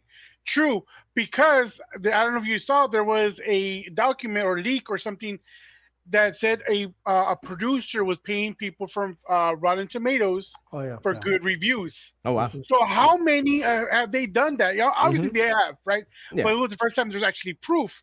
So they're showing, this is the greatest thing ever, blah blah blah. People are saying Eternals was so amazing, but obviously it wasn't. And Black Adam, everybody was crapping on it. It was a decent movie. I wanted to give it I give it a 7. Yeah, it was right for what it was. Right, everybody was crapping way too much on it. But and then I want to bring back to what Ramsey was saying about them firing everybody from Daredevil. They are rewriting the movie for Blade now. They're literally scrapping that and rewriting. 2, that he didn't like the story. 3, he has no control of it, and they're making him rewrite it. So we never know what's going on with that. And I really hope the first Blade movie, obviously, it was amazing. And they need to understand that a lot of us who started watching superhero movies watched Blade. And if you ruin that, you're going to get a lot of bad feedback from a lot of fans. Even the people that don't read comics but saw the first movie, they'll understand, like, nah, this wasn't that great. Wesley Snipes was the Blade. You can't change it up. So we'll see how that goes. Yeah. And I think somebody mentioned, Brandon mentioned Kathleen Kennedy. Says that there was no resource material while making Star Wars. Yet, of course there is, There's a ton, but legends, But, and then going back to that, okay, so now they gave us Ahsoka. They gave us basically just the beginning. It should be the beginning. Any good stories should have a beginning, a middle, and an end with a cliffhanger, right? This one had no end. This one had no middle. I feel like it was just the beginning, and then Balin looking off of that statue should have been the cliffhanger for the middle of the season, and then give us something at the end, but then give us the cliffhanger to keep us coming back, and they're not doing that. That cliffhanger was slacking for sure. Yeah, and so with Thrawn, okay, so now they're gonna bring back Thrawn, right? They have to. But already in my head, this is all happening, before the new trilogy, and he is no longer around, right? So that almost makes me not give a shit what happens here. I already know what happens here. Stop telling me what happens here. And I think that's the Disney machine saying, oh, but you know what? Obi-Wan is iconic. We can't let it go. We have to keep doing more Obi-Wan. Darth Vader's iconic. We can't let it go. No, give us something new. They're still selling us the same figures they sold us 30 years ago. And it's like, shinier. Jesus. Yeah, and yeah, they're nicer and stuff, but come on, like we're in this culture right now where it's like all regurgitated and it's all old stuff, and I think we're hopefully at the end of it, and hopefully we'll see some new stuff, but I don't know. I do go in with, I try to temper my expectations most of the time, try to enjoy it what it is, but when they tell me Civil War, and I'm a huge fan of Civil War, I better see some damn Civil War in there, that reminds me of what I liked, and there wasn't really anything. It was a good movie on its own. I think it could have been Captain America, versus Iron Man or something, But now it's making me wonder if they fired all of the Daredevil people and redoing it, they should fucking fire all of the She-Hulk people and fucking bring a good She-Hulk, because I did not like the first. The only what's the best episode of She-Hulk? When they brought in Daredevil. Yeah. That was the best episode. I think for that one there was a few good scenes, and that's it. But overall, I think the writers at some point said, "Look, like we tried to make it a lawyer drama, and we realized we didn't know what we were doing, so we did this other thing instead." The fourth wall break. Why would you hire them then? When she goes and sees Kevin and the whole fourth wall, and she comes and sees a writer. Yeah. That was. Oh, I hated that. Weird stuff. Although when she came out of that Disney Plus thing, I was like, "What the hell? Like, did I push the remote?" And then she pops out. I was like, "Oh, I get it." But yeah. Anyway. This is true what Brandon says. The episodes need. It was kind of weird. Like, what movie was long, one was short. Yeah. I was like, why would it be inconsistent like that? That didn't make sense. I honestly didn't think about it until Brandon brought it up right now. They just shoot bullshit and then they cut it up and they're like, this maybe could be an episode. Let's throw it in there as one. And when in reality, it also, I guess, it shows that they have no plan, and it shows that Kevin Feige is rewriting, or whoever it is, they're rewriting as they go, and maybe that was successful for the movies, to an extent.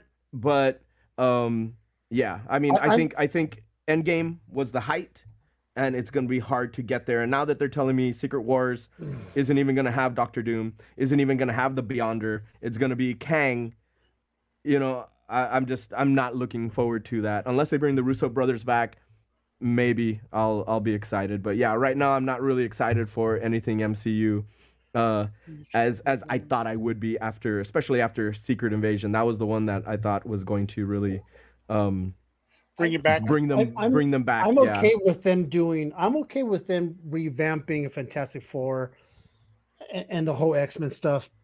I just want it done right. I want a badass Doom. I want a little bit of Silver Surfer. That Silver Surfer was the best thing about Fantastic Four too. Let's be honest. He was the coolest thing about it. It was great. And for even back in the day, the special effects were pretty badass. But they have to start giving us what we want. But I don't think they're going to bring Silver Surfer or Galactus. This is what I want. The Secret Wars. That's what I want. That's what I want. Give me what I want, Kevin Feige. That's what I want. Can y'all hear me or no? No, yes. We can hear you. What I'm thinking, they're not going to bring Galactus or Silver Surfer soon because they have Kang right now. Yeah. And they want to focus on one supervillain at a time. If that's the issue, they can still bring Fantastic Four slowly, right? And then go off course after they're done with Kang, move it into Galactus and Silver Surfer for a mini series or a couple of movies. But if they do it correctly, I really hope they don't rush it, because then if you do, and like, oh, we need to bring them here soon because they need to fight this person, then no, it's not gonna work. We were talking about, Kang was a good actor. The story was crap, but Guardians of the Galaxy 3, the Oh, bad guy in he's more what was badass. the Uh, evolutionary, uh, high evolutionary Mm-hmm. was a Evolutionary. great villain. Mm-hmm. Like I really did hate him. Like this guy's Yeah. an asshole. I want him to die too. Like if they can make me hate Kang like they made this, it can work. Mm-hmm. I But think it but work. we'll see. I mean, he The only really came out in 1.5. Yeah, the problem is that Ant-Man, Quantumania was already shot, and they had already gotten rid of Kang, and it wasn't until his performance on Loki that they decided, and this is based on a book that's out called MCU, and I've been watching podcasts where they're talking about it, which was filmed after Quantumania was already done, and that story was already done. When they saw his performance as He Who Remains, that's when they decided, hey, maybe this is our guy, maybe this is our new Thanos, and but again, they had already done away with him in Quantumania. And then COVID or whatever happened that Loki came out before it, maybe, I don't know, messed it up. And Quantumania, they got rid of him. I mean, they can always say, oh, he went to the subatomic universe, or he Yes. got more powerful or whatever, right? They can Nobody always do dies something like anymore that. in Marvel. Like Yeah. nobody dies anymore. I mean, I don't know why Iron Man died and he's still dead, but But it's you, that after the fact shit that they keep doing. I think that's starting to catch up with them. They need to do better planning. And yes, I get it. COVID happened, didn't expect it. Writer's strike, all that kind of stuff. You can't plan for that. Apparently, Falcon and the Winter Soldier was like a whole other idea, and they had to kind of roll with it. we talk so Jonathan much Major about seems like he Marvel. plays the same guy. Yeah. And it was they kept saying thing about The Rock, but But he's it's cool. not. And No, I but think that's why. I like Jonathan Majors. I Yeah. think he makes I we don't have anything to compare. We don't have another Kang. We can't say, well, he's better than the last Kang, Yeah. right? Where in Fantastic Four, there's been what, 2 Dooms already, Mhm. right? So Yep. we can say, well, this Doom is better than the last Doom, but the Mhm. last Doom was even better than we don't, or Spider Man's, But or how all many those stuff. Spider-Mans? Yeah, how many Spider-Mans have we But had? when it comes to Kang, it's like he There's is nothing to our compare. he is our litmus. He is our threshold, Mhm. Yeah, right? He's pretty much. now if they down the road, if they make another Kang, we'll be like, he was just not as good as Jonathan Majors, or we could say, oh, he blows Jonathan Majors because he's more Kang like in the comic. Honestly, Yeah. I don't think they can afford RDJ anymore. They pay him a lot just for like, well, I think it was like 200 million in one movie that he made. Like, I don't think they're gonna pay him again for that much. I For mean, who? for RDJ for Robert Robert Downey. Downey. He's done. That guy's not coming back. I mean, if he does come back in the show, it'll be a flashback. Sucks. It'll be a hologram. It'll be some kind of A lot, whatever a lot. whatever it is. But he's done. I think Robert Mhm. Downey's Okay, let's stop with Marvel. We an hour and a half just stopped and just nothing for Marvel. That was good. Okay, DC, we have some Mhm. cool stuff coming out. I was gonna say Wakanda for some reason, but this guy. what's your face? I already forgot her name. I had it in my head. Now I'm thinking Wanda, Wakanda. No, I know what it is. I just want to see you suffer. Let's say it, Caesar. You son of a Amanda Waller. Amanda Waller. Thank you very much. So Amanda Mhm. Waller's coming out, right? That one's supposed to bring a lot of not big pieces, but a lot of mediocre pieces, like Peacemaker. That show was good. When it came out, I wasn't expecting it to be so fun and cool and just enjoyable. To me, it was. I like it. I appreciate what they did with Mhm. it. They didn't overdo it. It sort of it gave him like a good backstory, pretty much. And now he's supposed to be attached to Amanda Waller series, and so is a couple of other characters. So I'm looking forward to it. Hopefully, DC can learn from Marvel from the first time, right? Slowly pace everything and bring characters in and Mhm. characters that enjoy. Try it out. Try this person. Try that person. If you don't like them, all right, don't do it again. But you're not spending so much money. I know a lot of what I shared something earlier on the page. DC is not going to reprise any of the old roles. So they finally said it. There were so many rumors back and forth, like, oh yes, she is, and no, she's not. So if you were in James Gunn, I mean in Snyder's verse, you're out pretty much. Mm-hmm. Um, I I do see that Harley Quinn is still coming back, so I don't know how much that is true. and So Peacemaker and Amanda Peacemaker, Waller, right? but So Amanda there's Waller was like her own little thing on the side though. yeah, So but I she was still part of that.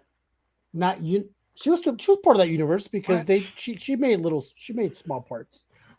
I think she wasn't too big enough. Where I think what they're saying just the big 7 or 8 whatever are gonna be out like Cyborg, Flash, Batman, Superman, Wonder Woman, Aquaman, and you know what? Jason Momoa as Lobo Oh would have been yeah, cool. yeah, and they say he's still gonna do it. Huge Amber, rumors that Jason Momoa will be Lobo. And if that is the case, they could easily do that because Jason Momoa will have so much makeup on that you will even forget he's Jason Momoa. Right? You Mm-hmm. will kind of forget he's Aquaman because he's going to have the black eyes and the long hair and the chains. He'll pull it off. I mean, if we could have Johnny Storm as Captain America, we could fucking have Jason Momoa as Aquaman as Lobo. Oh, and Mm-hmm. another news with DC is that the villain for Batman 2 Hush. is supposed to be Hush. Yeah. No. So that's a cool character, but But and then then again, I also heard Court of Owls. I also heard Sandman. I mean, no, no, Clayface. I'm hearing it's all over the fucking place, and and this goes back to what we talked about, what Ramsey said. When we have these nuggets drop in our brain, and now we're like, oh, it might be Clayface, it's gonna be Hush, it's gonna be this, it's gonna be that. And then we see the trailer, we're like, it's none of them. Mm-hmm. It's the Scarecrow all redone. And like, Mm-hmm. oh, okay, I You guess. know, I'm kind of jealous of you, Caesar, What is that? because you walk in.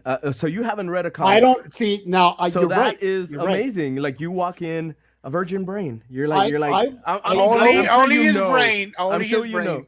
I know. I more or know less, enough. but I know enough, yeah. but I don't know the backstories or I don't know many of these stories. So when I go see Civil War, Mm-hmm. I enjoyed it because I knew of it, but not in details to what you avid readers know. Mm-hmm. Mm-hmm. And how much you guys know that you guys go. I'll take it back a step further. Harry Potter fans who've read Mm-hmm. all the books and then they see the movie, they're like, Mm-hmm. Mm-hmm. right? I, since I don't fucking read anything except for those shitty comments that Thomas puts up, what I'll do is I'll go in there and go, I love the Harry Potter, and then turn to my left, and they're like, yeah, the book was better. Mm-hmm. I'm like, The well, I books didn't read will the book. almost always be better for The sure. books Oh, of always be better. course, But because use your yeah, imagination. I'm a little jealous there that you get to walk in fresh and with you know minimal expectations maybe and are able to enjoy it. I think I'm too far gone at this point to be able to do that. I'm so entrenched in the YouTube world and the rumors and all that stuff, and then plus the background of reading comics all my life and owning a comic store. I'm fucked. I have I Not have bugged. I have patience. I have patience of a surgeon because I will be doing an unboxing Friday of my books. I have 10 of them. I'll be unboxing. Mm-hmm. They've been sitting in the same box in my closet for 3 weeks, 2 weeks, Mm-hmm. Mm-hmm. unopened. True. And people have been like, I talk to people like, how the minute I get that box, I'm ripping You it want to open. rip The it open? minute, Yeah, how can you sit in a closet full yeah. of those boxes just sitting there Just waiting for you. Yeah. for yeah. weeks? I'm like, I know where they're at. It's kind of funny. You have So them. You have them. I have them. So the same Mhm. thing with movies. I don't go in with. I just go in So with. What, I'm gonna bring back up Harry Potter. They're actually Mhm. gonna make a series on Max, yes. Mm. right? Mm. So, is it a one season per book? I think they were bringing it up, and a lot of people are like, the first movies were golden, right? To like a lot of fans, don't ruin it. That's the thing. Like people, like all these remakes are kind of like stepping on like eggshells. Like you can't fudge it up. There's such a big following for Harry Potter. It's ridiculous. It's like it's only like what 15, 20 years old, but it has as many followers or fans as DC or Marvel, pretty much, Mhm. because that's what people are enjoying. I mean, I liked it. I didn't. I like the movies. I've never read the books, just like Caesar Mhm. did. But I've been enjoying. My wife read them all. Mhm. She fucking loves it. But she was like, they better not do this and they better not do that. Right. And all this gender switching and racial switching. She's like, they better just keep it to the sources, keep it to what's it called? Weasley better be a redhead. He better not be anybody else, or you know what I mean. So there's a lot to take in when those like remakes happen. They're doing another recall too, a Total Recall. They're doing another remake with Yeah. Chris Evans. So it was like, why are you doing this to these books? There's still movies you could have done. There's so many movies out there that we are never have ever asked for a redo. Yeah. I never asked for a redo of Total Recall with Colin Farrell. I didn't ask for I didn't ask for a fucking battleship movie about a board game and aliens. What the fuck is that? Hey, I enjoyed that. I kind of enjoyed it because it was something different. It was something different, honestly. But call it what it is. Don't call it battleship. Oh, I mean, that's ridiculous, you know. Yeah, But just trying to listen, sell just a we big can commercial go- for the. but they use board Rihanna. game. Yes. They use Rihanna, right? But we can go on forever and ever about movies that are being remade that should not be remade, and then the movies we wish they could remake, they don't remake them. Yeah, or the ones that aren't getting made that could be the next Harry Potter, that could be the next Total Recall, Yep. that aren't being made because we're getting these subpar versions of older movies. You know, I don't know. I don't know. Well, Everything's hey, fucked, guys. Rihanna I'm was sorry. on the military and Hey, hey, Taylor Swift is now part of the NFL, and I know they're just using her for NFL. publicity. hmm And you see all these Taylor Swift Yes. fans going to these football games, watching like, oh yes, I've been a fan all my life. No, hmm oh, don't remind me of Dragon Ball Z movie. Oh my god, I actually saw that train wreck. did you? Believe it or not, I don't watch the Dragon Ball Z is beyond my. I'm 51. I wasn't watching that shit back, you know. The live But- action one. Ah. But I did watch it, and now here we go again. I don't know jack shit about Dragon Ball Z, other than the video games or whatever it is.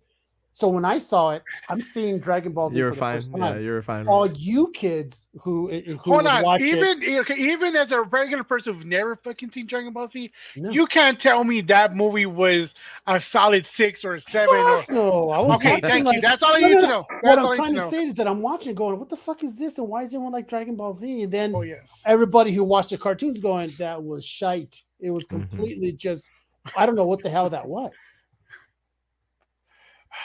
Though I don't want. Anyway, let's move on to that because it's hurting my heart. I grew up. I would go home every fucking day and like, oh, I gotta watch the next episode, and then they saw this, and all of a sudden those two fucking characters are in another TV show. So and anyways, so the next subject we were gonna talk about was gonna be some NYCC exclusives. Okay. This week there's gonna be so many things going on, so many Mhm, sales. I'm gonna put in some pictures on here. You let me know what you think of these covers. And Cool. everybody, I want everybody's opinion. So I'm- we're gonna start off with. Go ahead. I'm hoping. I have tickets to New York Comic Con through one of our distributors. I'm supposed to attend a Thursday morning meeting in New York, and That's tomorrow. I forgot it was this week. I was gonna say, I you guess better I'm start not going. packing. I You guess better I'm start- not going. What? Yeah, This guy. yeah. I had big plans, and then just been so busy, and then I was like, wait. When's New York Comic Con? And I heard Rob Liefeld talking about his boob cap remake, and I was like, oh damn, that's this week. Anyway, It's funny because what's his face? Not Eastman. Todd McFarlane. They switched the times for an NYCC this year, like a week earlier, and he's not going because his son's getting married this week. So it happens. A lot of people, Priorities. will forget.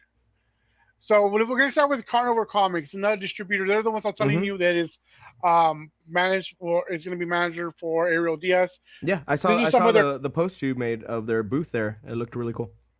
So this is some of their covers. So obviously, number one is Ariel Diaz. Mm-hmm. That's her SIK, Second Schooling of Children, and then Derek Chu, and then Ariel Diaz again. So these are two covers with Carnivore Comics with Ariel Diaz. What do you think of these covers? Amazing. They all look great. Yeah.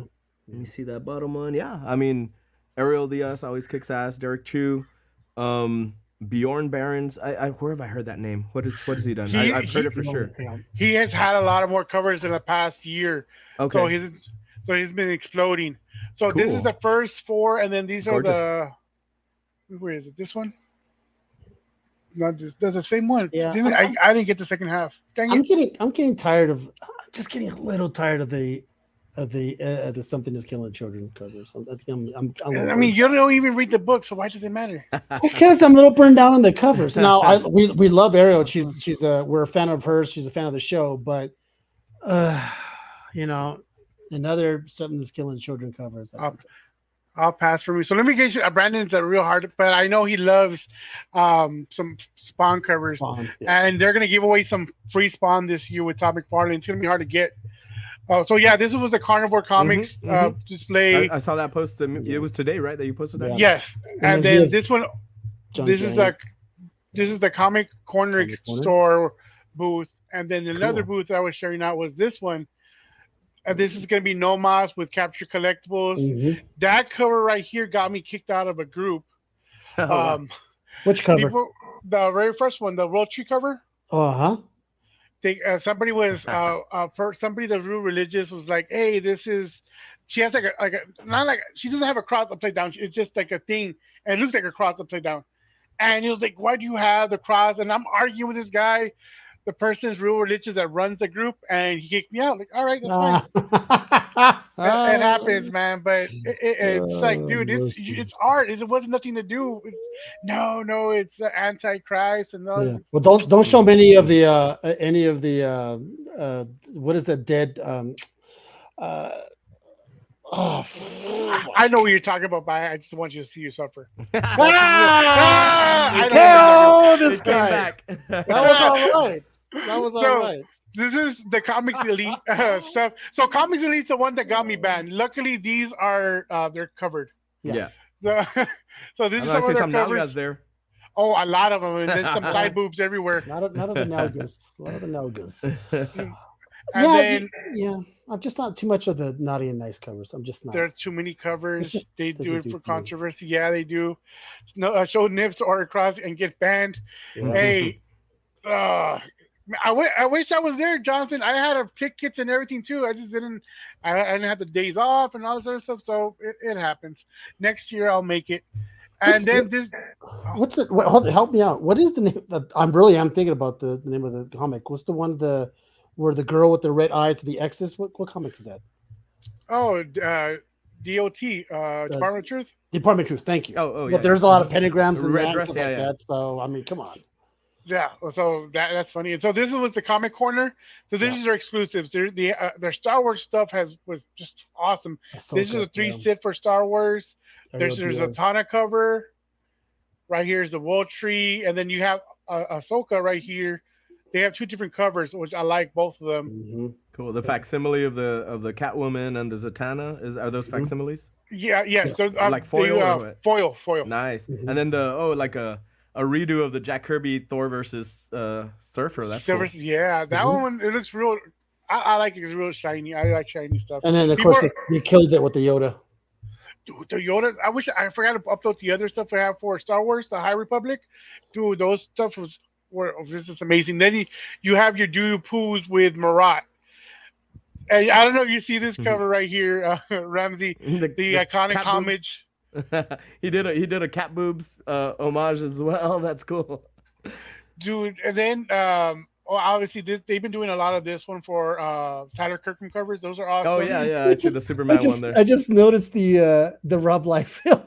You just noticed that? Yeah. That's like Marat's funny, man. That's funny.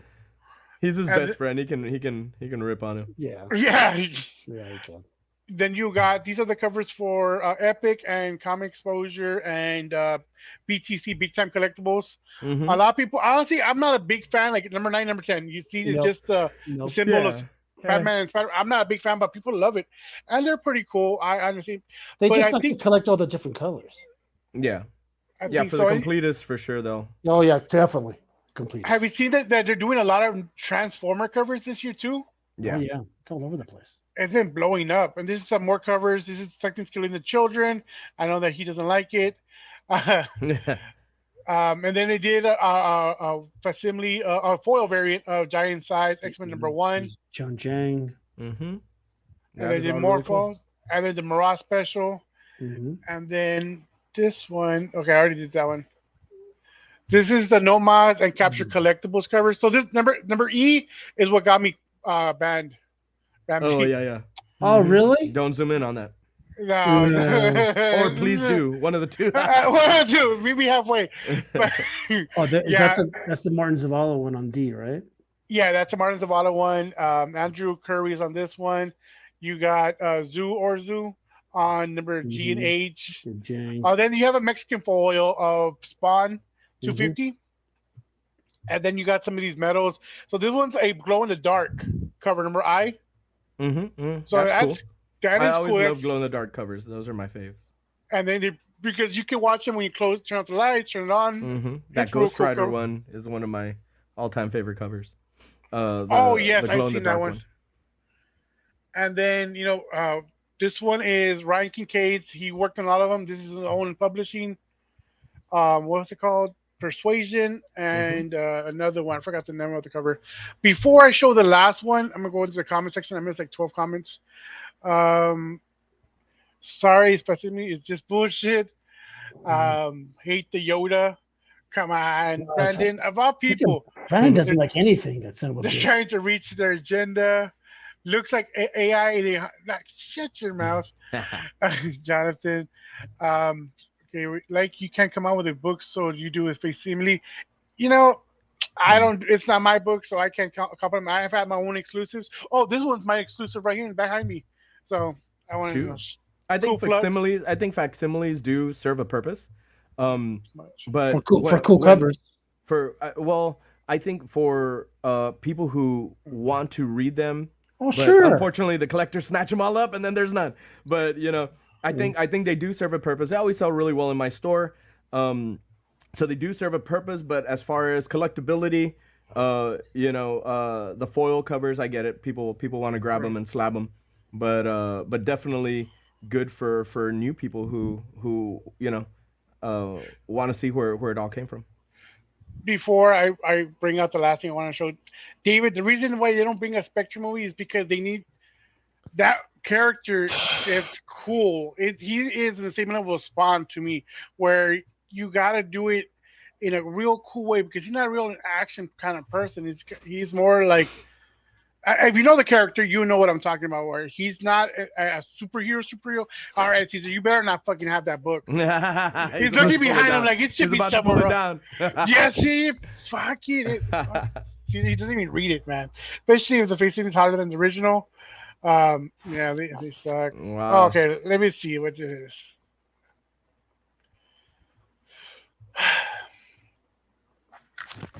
Sorry. I'm tired of all the Mexican photos. You're not sorry. Don't No, lie. I'm not. I don't have that. Sorry. He's a very cool character. And he's very complex, but I could see him more of a TV series before a movie. Go, yeah. I can actually see this guy like in an You didn't read it. No, of course I didn't read it. But I could see him more of a Max. I could see him on a show on Max, like a 5-parter, 6-parter. Yeah, I can Sort see of that. a mystery kind of a Him thing. and Deadman. him Deadman would and- be another. Do I have a Deadman? That's right there. I'm not gonna put you on the screen. I'm telling you that right now. So we're gonna talk about the last one, and we are gonna promote. Yeah, this he's as gonna much show as it. fun. He's gonna show it. That's not even the first appearance. This is like third appearance or second appearance. No, what's the first appearance? Anyways, Strange Adventures number 205. you can get them the fuck out of here. This So we're gonna talk about this, Ramsey. Hey, that looks familiar. It's a little something. All right, let us know, Ramsey. What is this? So that's our next event. It's January 27th at the McAllen Convention Center here in the Rio Grande Valley, deep South Texas, the real South Texas. Don't remind me. I know. All the San Antonio people are gonna come hate, but that's my next event that we're doing. It's a gaming and esports event.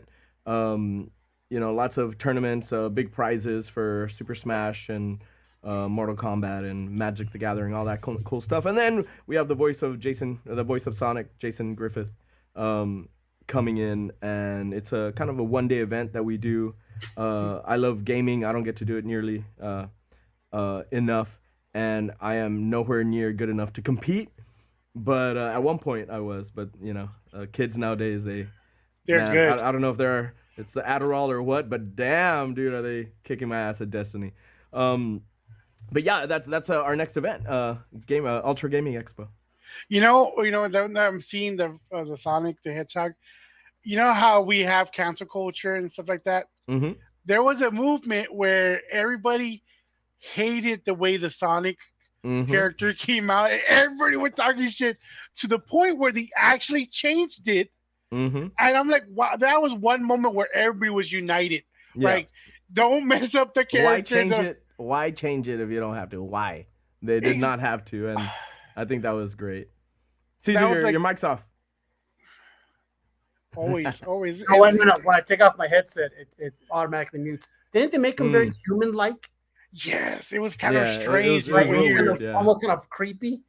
yeah, really weird. And why? But you know what? It was a brilliant move, for them to change it, and whatever they spent on the new CGI was definitely worth it because then people loved it. So, Ramsey, so my question earlier was, has there any? I know you have your Comic Con in the Valley, and I want to be Hmm. there next year. Is have you had an exclusive? You know how New York Con exclusive was. Have you had an exclusive for your con? No, I have not. We've had an exclusive for KaBoom, and in the past, I think 2018 was the last time we did one. Um, I was hesitant to get into the exclusive game, and then what was it? Maybe a year ago or so, maybe a year and a half ago, I signed up for one with Marvel, and they promised me an artist, and they're like, "Hey, this guy's available," and I was like, "Oh, it was In Hyuk Lee," and I was like, "What? He's available? I'll take it." And it's a very expensive endeavor. Yeah, Um, and I'm probably not even supposed to talk about how much it costs and stuff, so I might not due to I know more or less here and there. the contract and stuff. I'm not supposed to say shit, but then they kind of left me on red for a month and a half, maybe 2 months or something like that, and I kept emailing him. I was like, "Hey guys, like I'm not hearing. I'm seeing other people like already mentioning who they got, and I'm not, you know, getting anything." And I was like, has Inhyukli said yes? Has anything like that? And they got back to me. They're like, "Oh yeah, he's not available anymore. Only this person's available." And I saw the artwork, and I was like, "Ugh, Eh, that's not gonna sell." That's not. It wasn't. It wasn't anything. And I feel like there was too many people in the game, and I was a newcomer, and you know they were kind of like, we'll leave him till the end, and he'll get kind of what we give him. But I felt it wasn't worth the investment, and the idea was to have it as an exclusive for Comic Con. It released perfectly around that time, um, for last year, and it wasn't meant to be. I felt like an In Hyuk Lee cover, and then it was the first appearance. I was like, wow, that's gonna be.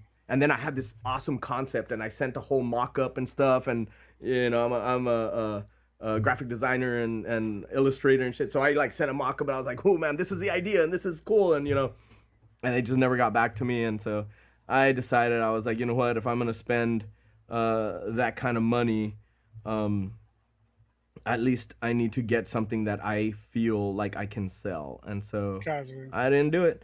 And it's a very risky endeavor. I feel like anybody who does it, um, you know, awesome on you that you're able to do it. I'm scared of that risk, unless I, I have more control than I think Marvel will give me. Doing image ones, I'm totally down. I was very close to doing a last Ronin one, and I missed it. I just barely missed it, and I regret not doing that one, obviously. Um, yeah, but yeah. maybe some more independent stuff where you only need to order 500 or 1,000. But I can get yeah, you. Somebody can get. So I have connections to where we like with these people with don't pay the family. They don't need that hmm, much. It's like 150 yeah. minimum, and then we got some. So Rams, we can talk. I have the connections on that Hmm. now. Now I built the connections, right? Um, what's Brandon has done a couple of them, 100% on the yeah, and it is a hard endeavor. But if you pair up with some other people, or maybe we Mm-hmm. can pair up with retailer, and just I'm pretty sure we can talk to your retailer like, hey, you do we pair up together, and you'll be the Split only it retailer that yeah sell on here other in than my me. area. Yeah, yeah, yeah. We can I'd certainly totally be get down that for that. I've just never reached out to anybody. I know Unknown Comics teams up and they do with uh Darren. Yeah, yeah, they do a few different ones. I think it has like the triangle logo and it's like them and two other people. And they split certain things. Man, Darren, that how many exclusives he does, that's insane, dude. That is well, really insane on for Unknown. I know. Yeah, honestly, he's exploded because they're doing whatnot. They're also doing eBay Live Mhm, now. mhm, One of the mhm. first ones to do eBay Live, and Yeah. they're exploring. I know they And then have he like takes the artists to the conventions yeah, to sign the comics that he's selling. It's brilliant. Like what he's doing is brilliant. Like I'm not saying it's in a bad way. Like totally insane. What I mean is like wow, that like the balls on that guy. Not that I want to see him, Darren. I don't. But I'm just saying the balls to go that big and that hard. Wow, that's amazing. hey, and honestly, it's always having that connection because he works with the same artist over and over again Yeah, for usually, sure. and they do great work. I mean, Yeah. we're friends, and she's gonna be on in I think in December or November on so with one of the artists that he goes on there with, Hmm. and obviously with Aaron Barleen with. Ryan has done a couple of covers with him, and they just build their connection. Like, I remember I was telling you that Carnivore is now the manager for Ariel, so now people have to go through them or to talk with him to get that set up. Hmm. Hmm. It's cool because he built that connection with her, Yeah. and now they're just growing together pretty much. And Yeah. Carnivore's pretty big for themselves. They're pretty big on the Whatnot game and on Instagram, Facebook. They're going back up, so it's cool to do that. And like I said, we'll talk after this. Obviously, like I was telling you, I want to help our local community grow Cool. as comic wise, and then because you're like you said, you started at 3,000, you're at Hmm. 2,300, and expecting to grow next year. Yeah. Because I don't know, you said you didn't know this, but there was a hurricane or a storm that Hmm. happened during the con, and they had no power. He had to reorganize some stuff and then get everybody. It was crazy It because was wild. I watched the live videos. I'm like, damn, that is Yeah, crazy that he's doing this. we would have had 25,000 this year, but there was like maybe 26,000, but that was like 3,000, 4,000 people that couldn't get in because a wild storm just came in overnight, 80-mile-per-hour winds knocked out all the power, and the convention center had some backup generators going, and they were like, hey, do you like you need to go home, Fuck. like there's no show today, and I was like, no, there's a line outside of people. They might be like circling around all those fallen trees, but there's a line of people outside in the front and a line of vendors in the back. I need to have a damn show. Like I can't send these people home, and the vendors come from all over the country. Yeah, So I I gotta made talk them. to some of them. Yeah, I made them open up. They limited how many people we could get in. Usually we can have like 8,000 people in there at a time.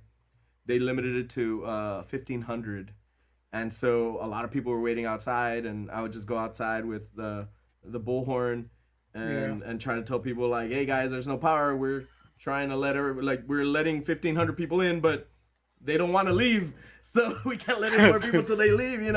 And so it was like a 10 people in, 10 people out, because the fire marshal didn't want any more than that until about 4 o'clock, 4:30. The power finally came back on, and then we were able to get the remaining people in. But a lot of people like got frustrated. They were out there for hours waiting, and they yeah, assumed it was us not knowing what we were doing, but really the fire marshal limited our power, limited who we could have in there.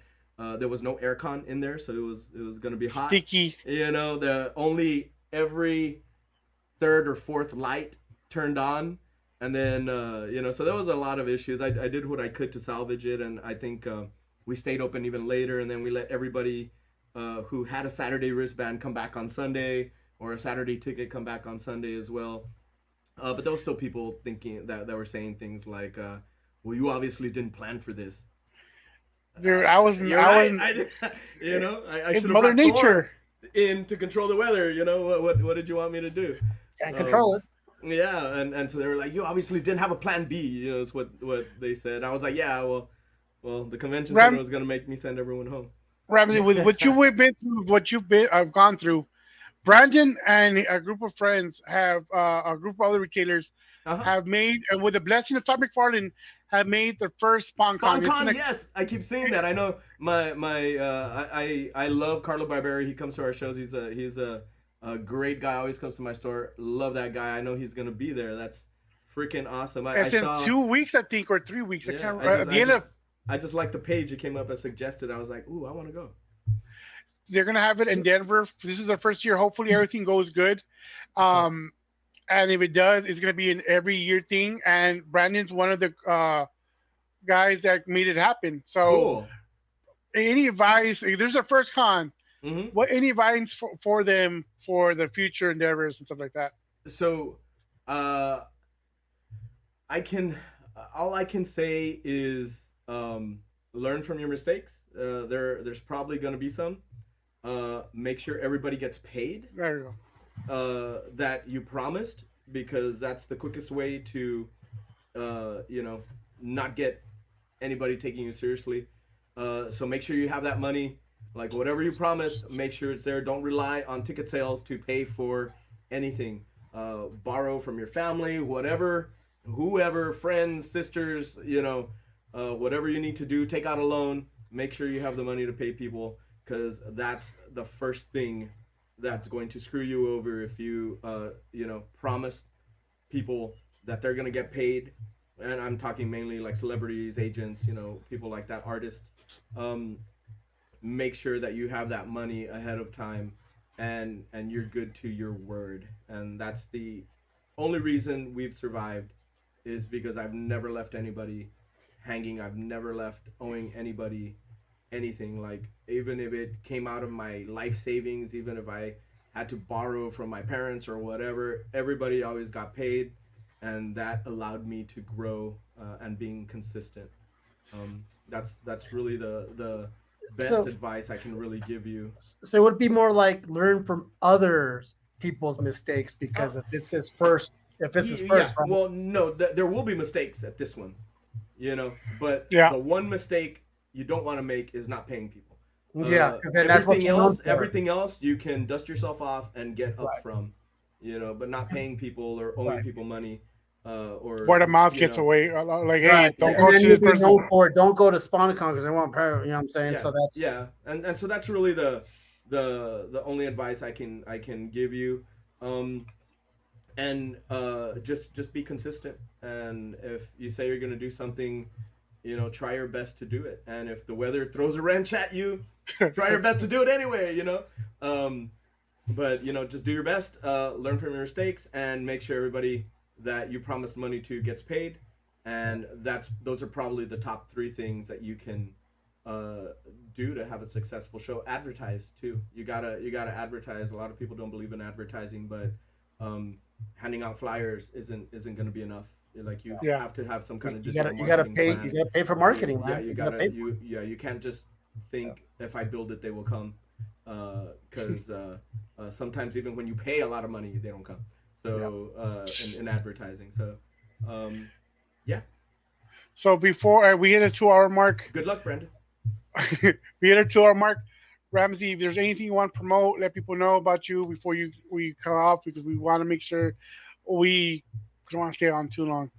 And take it too much time, because I know you're busy. I know we know you're busy all the time. No worries, But I have fun, guys. I have fun. promote, and I couldn't get down to what I really wanted to talk about. But in another Well, show, we well, can get tell me. no, How many but minutes do we got? We got 2 minutes, 3 minutes. Let's go.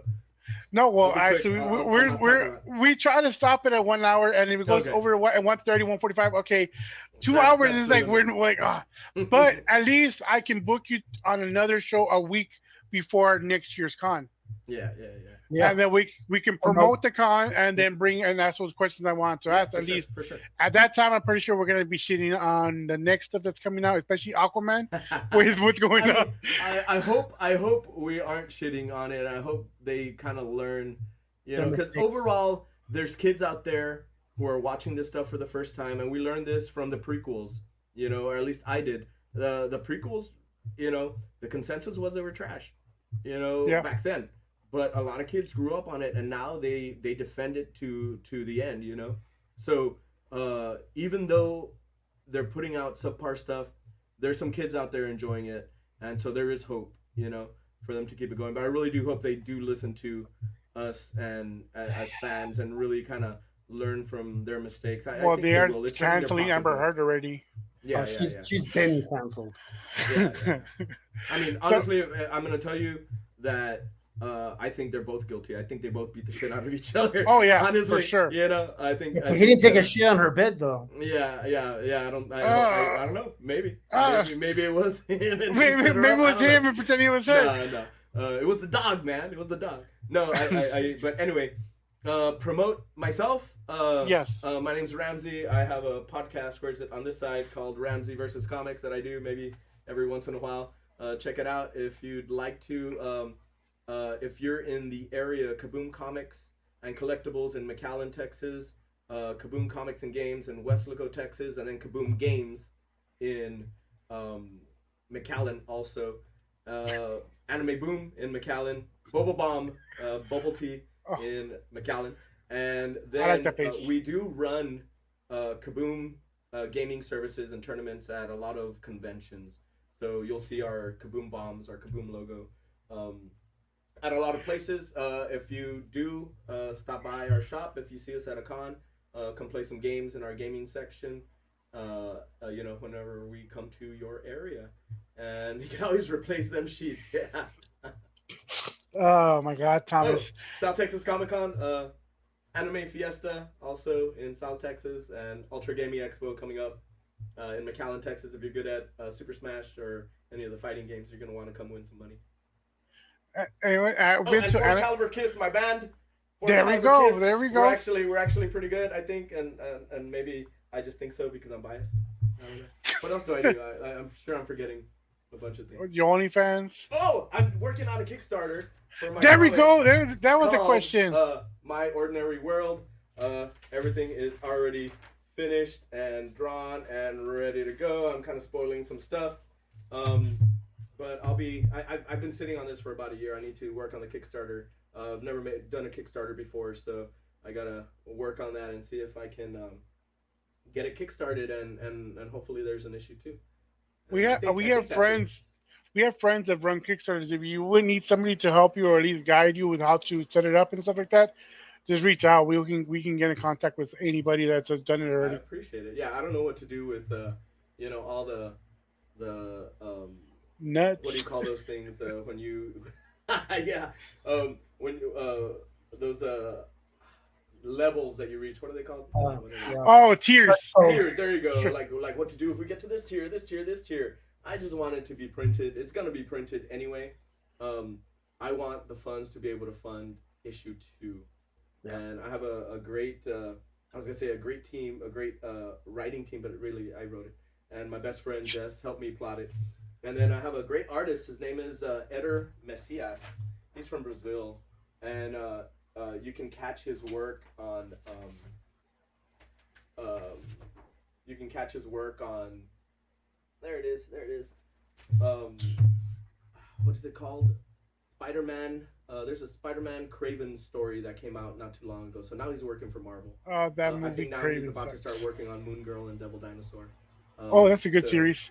but yeah, I'll have some variant covers. Hopefully, Carlo Barberi will be one of them, and yeah, see if we can raise enough funds to make issue 2 happen. Because goddamn, issue 1 was pricey. Hey, honestly, I just funded. I mean, I don't write nothing. I just got my own exclusive in certain things. I've had 8 or 9 last year, or 2 this year, and then 7 last year. I actually had my first ever New York Comic Con exclusive last year, and Cool. I didn't get none this year because I came out of the selling game. I'm just taking podcasting. I'm not gonna be doing all this extra stuff because it's Mm-hmm. hard It's to time run. It's consuming like, you know too. what? I'll let everybody else do it. I work for them. I'll do this and that. Yeah, yeah. So it's nothing to laugh about, or don't think it's pretty easy. But guys, Excelsior, yeah, Brent, David, Excelsior. But I do appreciate you stopping by. Caesar, you want any final words? Typical. You see me here every Wednesday. You see my Facebook here and there, everywhere. Instagram doing voiceovers. If you need a voiceover for your promo reel, I've been doing a lot of that lately. So if you want to hit me up, I'll give you the homeboy discount if you mention the show. Other than that, man, this was fun. Again, it's fun to. We were all over the place. We Yeah. talked about Yeah. we talked about shit in the woods and dissected goats. Chupacabras. Yeah. We talked about some shitty food you guys eat in Texas. I mean, we got, Shut your you know, ass out of here. Maranadas. Yes. Yes. we had They're Yes. some pretty delicious. nasty stuff over there. We're gonna Thanks bring you down, and we're gonna. You think the one chip challenge is hard? We're gonna make you eat a whole. Yeah, we're gonna make Yeah. stuff. Hey, we're supposed to meet up in Dallas, and they have it over there. Not as good, but they have Yeah. something. Yeah, We'll have to but, drive up to him. Hopefully the Cheetos don't get soggy. Yeah, it's So fun, we, man. So it's the Dracula's Wolf on IG, and let's follow each other, and let's just keep this community nice and safe, and keep Cool. it good for everybody. so I don't know you. I'm at Ramsey Ramirez on Twitter, on TikTok, on TikTok Ramsey at Ramsey versus Comics, Instagram at Ramsey Ramirez, Facebook at Ramsey Ramirez. So if anybody wants to talk to me, I am there. Ramsey, I don't know if you've seen one of these before, where these are comic capsules, where you just open it from here, uh, take out the comic, but Oh, these nice. protect you. So we are been showing off some stuff. We're also sponsored with I forgot there's stuff already with Death over Caesar. decaf. Yes, that one, and they do mylars. They're really good mylars. So guys, if you mention the comic menu with Joffrey Ward, hit him up. You get a 10% off discount. This is from Lawrence Lee. This is the comic capsule. This is great for your comics. You can put any comic in here. Let me put one of them. Oh, let me put the other exclusive. That's Kyle Willis's exclusive. This is my other exclusive that I have. We put it in here. Yeah, the one the other one he's talking about, Ramsey, is Death Over Decaf Comics. They do clear backer boards. Oh yeah. I Yeah, have some and of those. Yeah, love them. They're those are really cool. game changers. And these are cool That is because really nice. Yeah. they'll be cool for you to take on the cons, pretty much, Yeah, for because sure. So they'll your shit don't protect get it. bent up. Yeah. Exactly, and you know how it gets over there.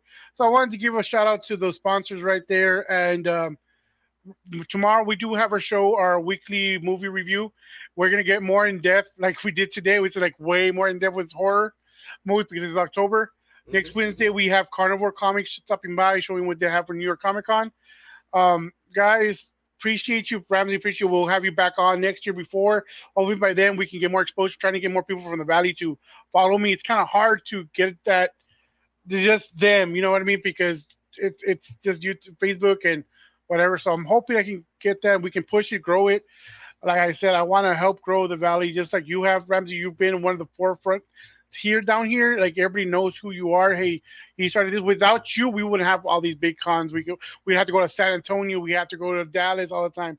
You brought it down here, and slowly but surely, it's gonna be one of those name brands. And we're trying to, us as individuals. I know with Chris Ponce and David Garcia with the collectors, the boys podcast, and then we have Mark Velasco with another podcast. So we are gonna assist you as much as we can.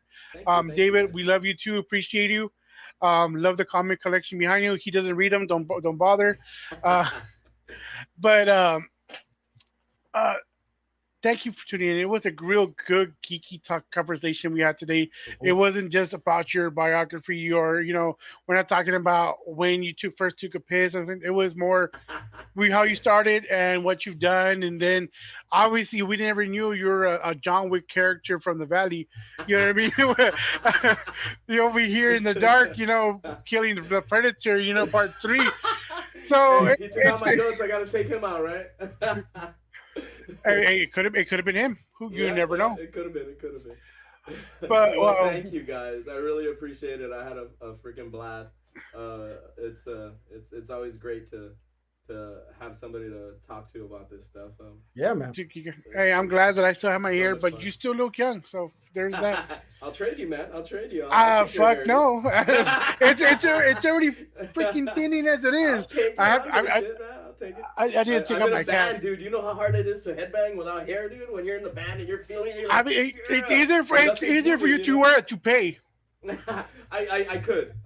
Maybe. I mean, maybe. Hey, don't be surprised if this Kickstarter goes well and I show up with Bosley hair on my head. You know it went really well. I'm pretty sure you're gonna show up with goat's hair, and this motherfucker went to. Why not? Uh, with that being said, guys, see you later. See you next week, 8 o'clock. Hey, thank you, everybody. And Tomorrow Yeah, at guys. 4 p.m. Central. Yeah, tomorrow Yep. 4 p.m. Central for our review. Bye, guys. See you guys. Thank you, guys.